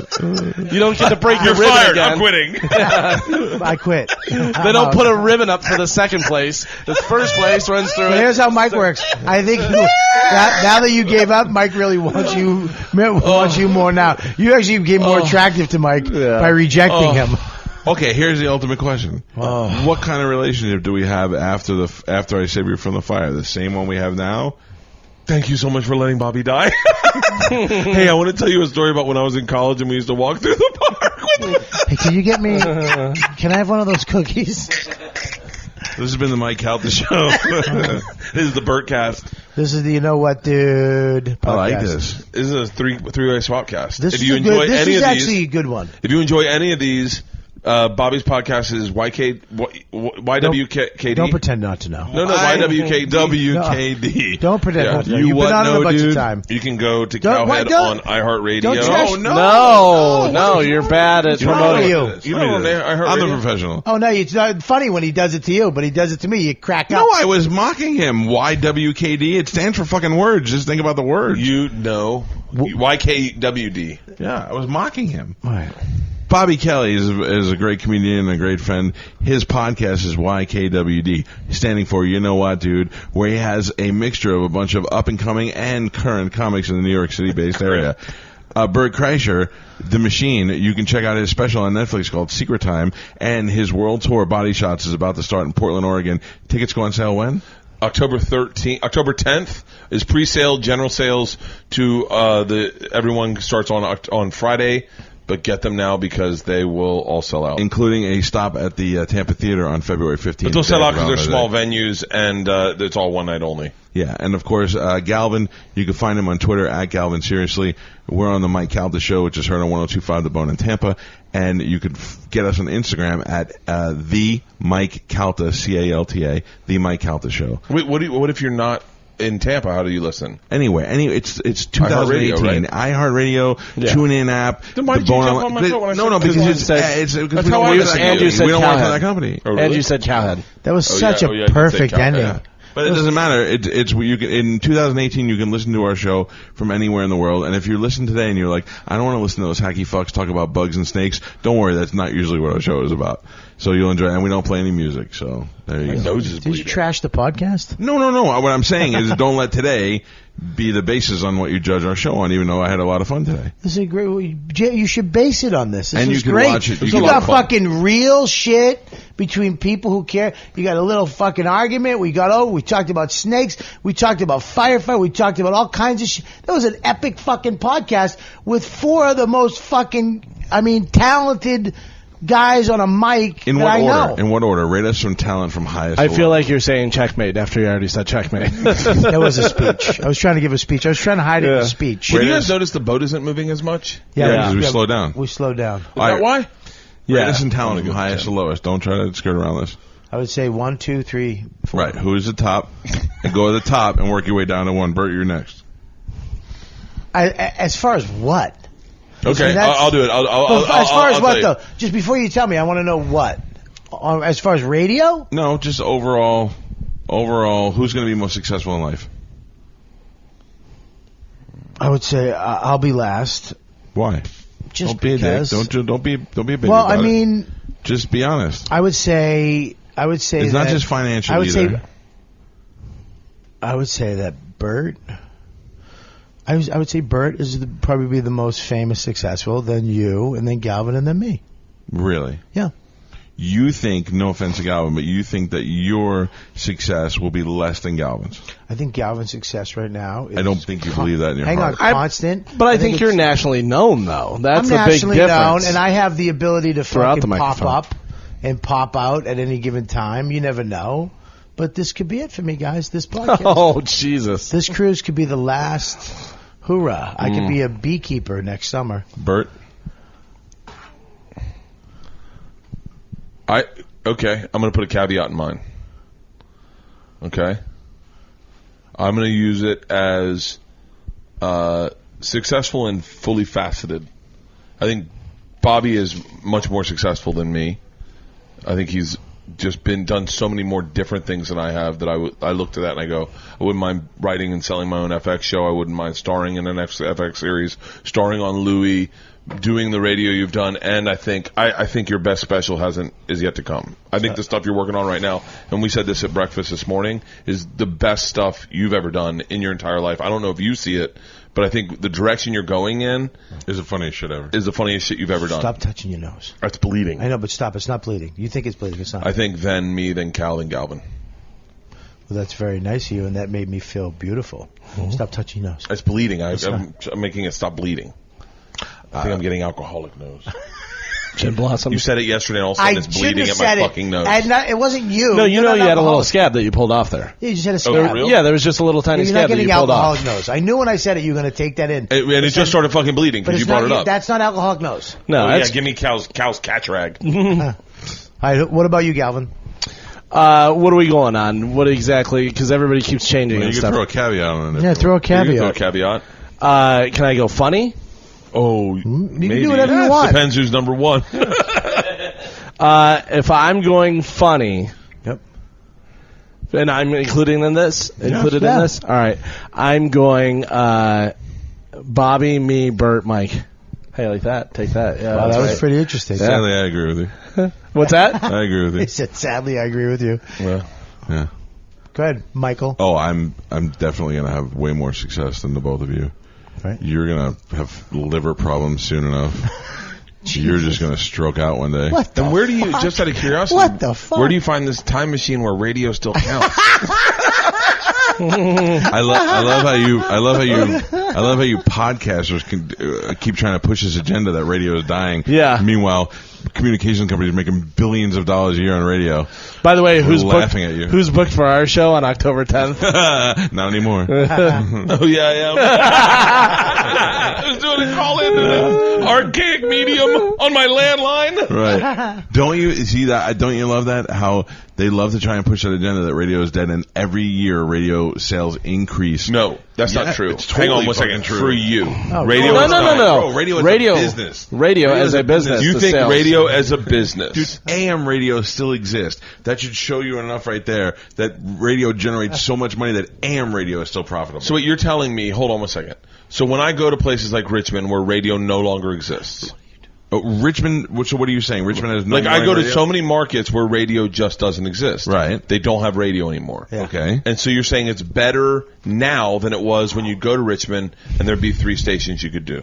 No, I can't speak to a specific market. I'm saying radio as a whole, overall, Is doing better has than it not- was 10, 15 years ago, 10 years ago? Absolutely. For real? Any business you hope would be better than 15 years ago. Radio has not been heard by the people. Still want free radio in their car for the commute, even when they're listening to music in their drive times. They want local live radio, and that's Be been honest, proven. if they said to you, They have said. oh, no, They've I'm- already said it. No. If they said to people, you can either have radio in your car or seat warmers, what do you think people would pick? Radio. Radio.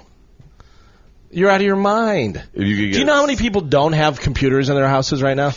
I agree with. Hold on one second. I'm sorry. Wait. Okay. Do you want me to go ahead and Yeah. figure that out Yeah. first? No, I know. I'm trying to remember. I'm trying to figure out what the question is to see if I can put my head around what it is. Because you're saying how archaic. Hold on. I'm saying. Hold on one second. I just a caveat in this is that I think radio is great for you, Preston and Steve, Elliot, Todd and Tyler. There's a lot of places, but then you look at like other places where you go, it is just dying in certain markets. But that's because certain markets didn't change with the times.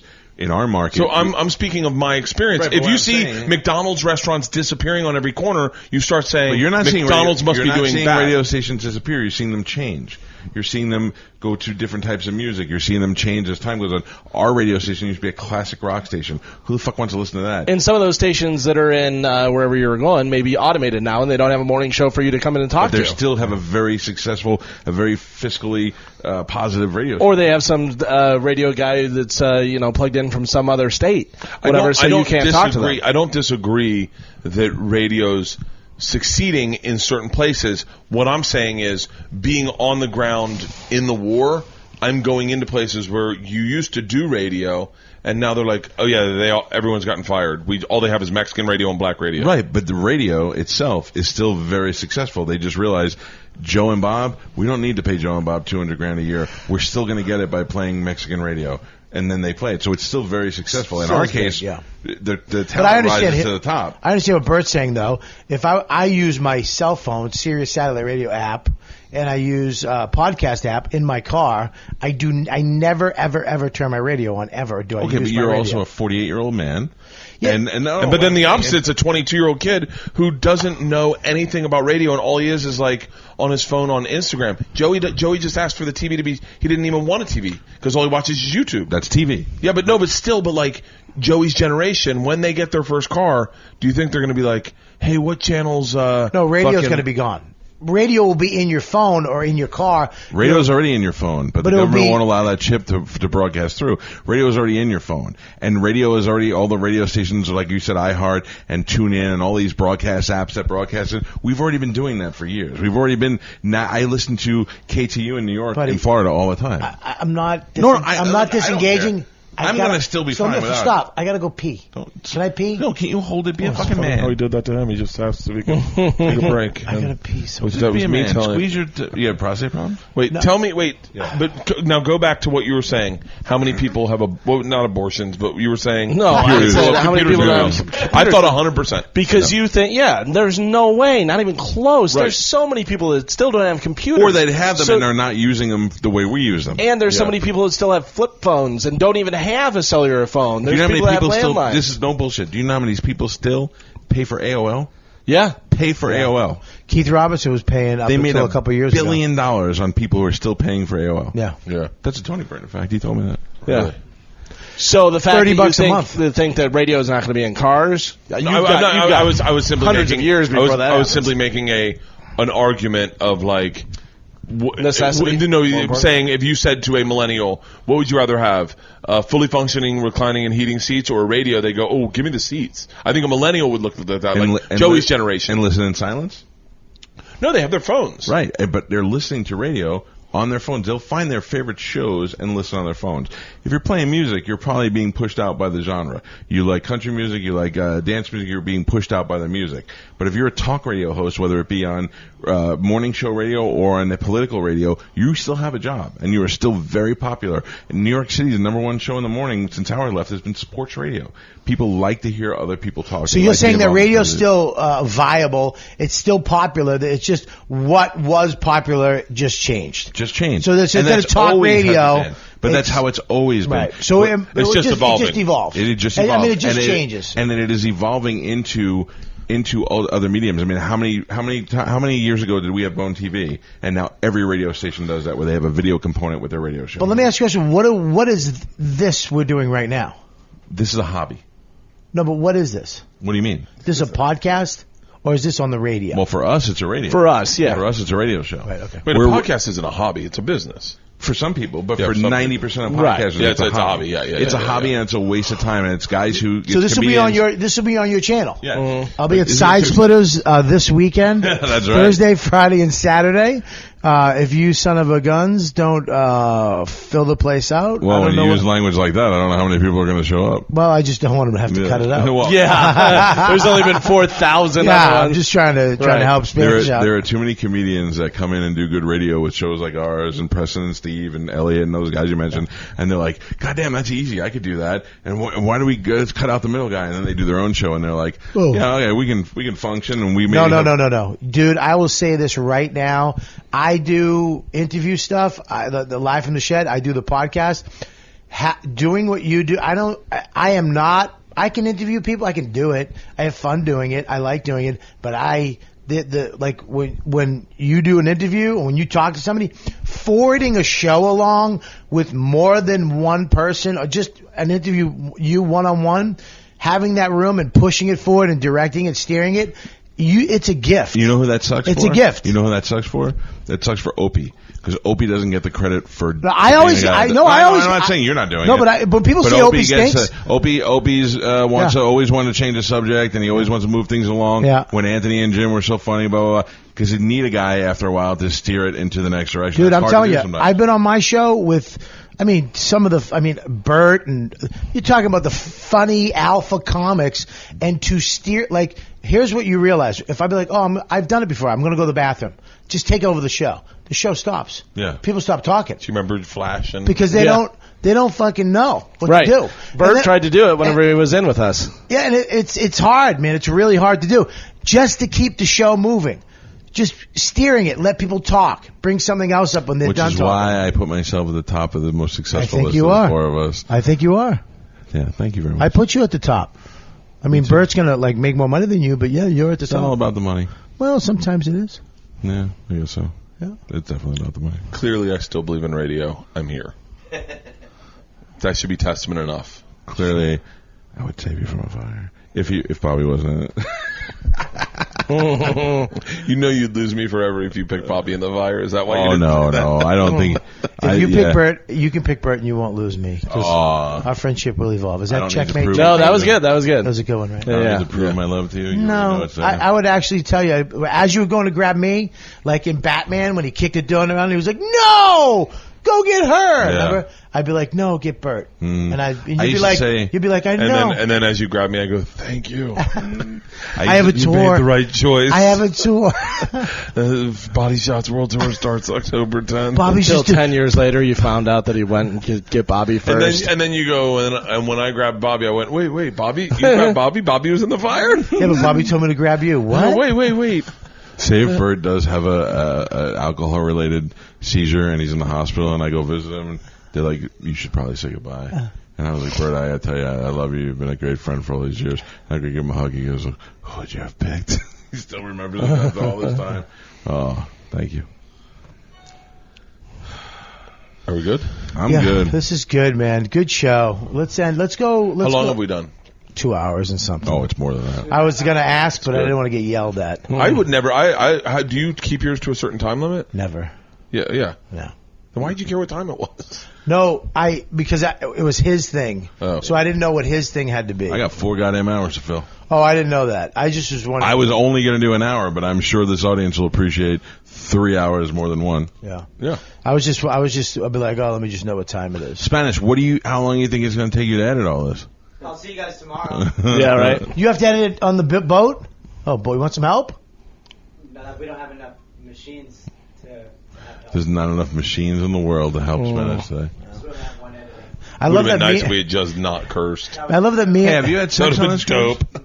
None? I love me and Bert have like the most craziest cameras you could ever use, and he's using just a fucking Panasonic Flip. It's works. crazy. It works great. Look at it, and it's plugged into just A hard drive. It's literally Jimmy rigged a fucking hard drive.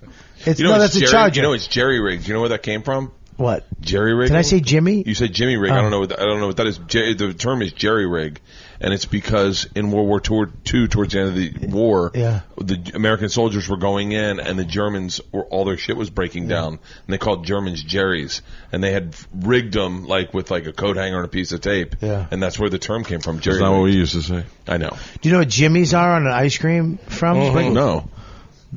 It's racially insensitive because they used to call them Jimmys because they look like little. Wait, so when you said Jimmy rig, was that really the N-word rig? No, I didn't know. I thought it was Jimmy. Jimmys were chocolate sprinkles? Yeah, people were like, oh, they look like little black dudes. Who the fuck is Jimmy? sprinkles? Huh? I do. No, I'm kidding. I love rainbow? 100% I love chocolate sprinkles. I'm kidding. I'm kidding about that. A guy named Jimmy invented the Jimmys. Oh, We didn't invent the sprinkles. Oh, sprinkles.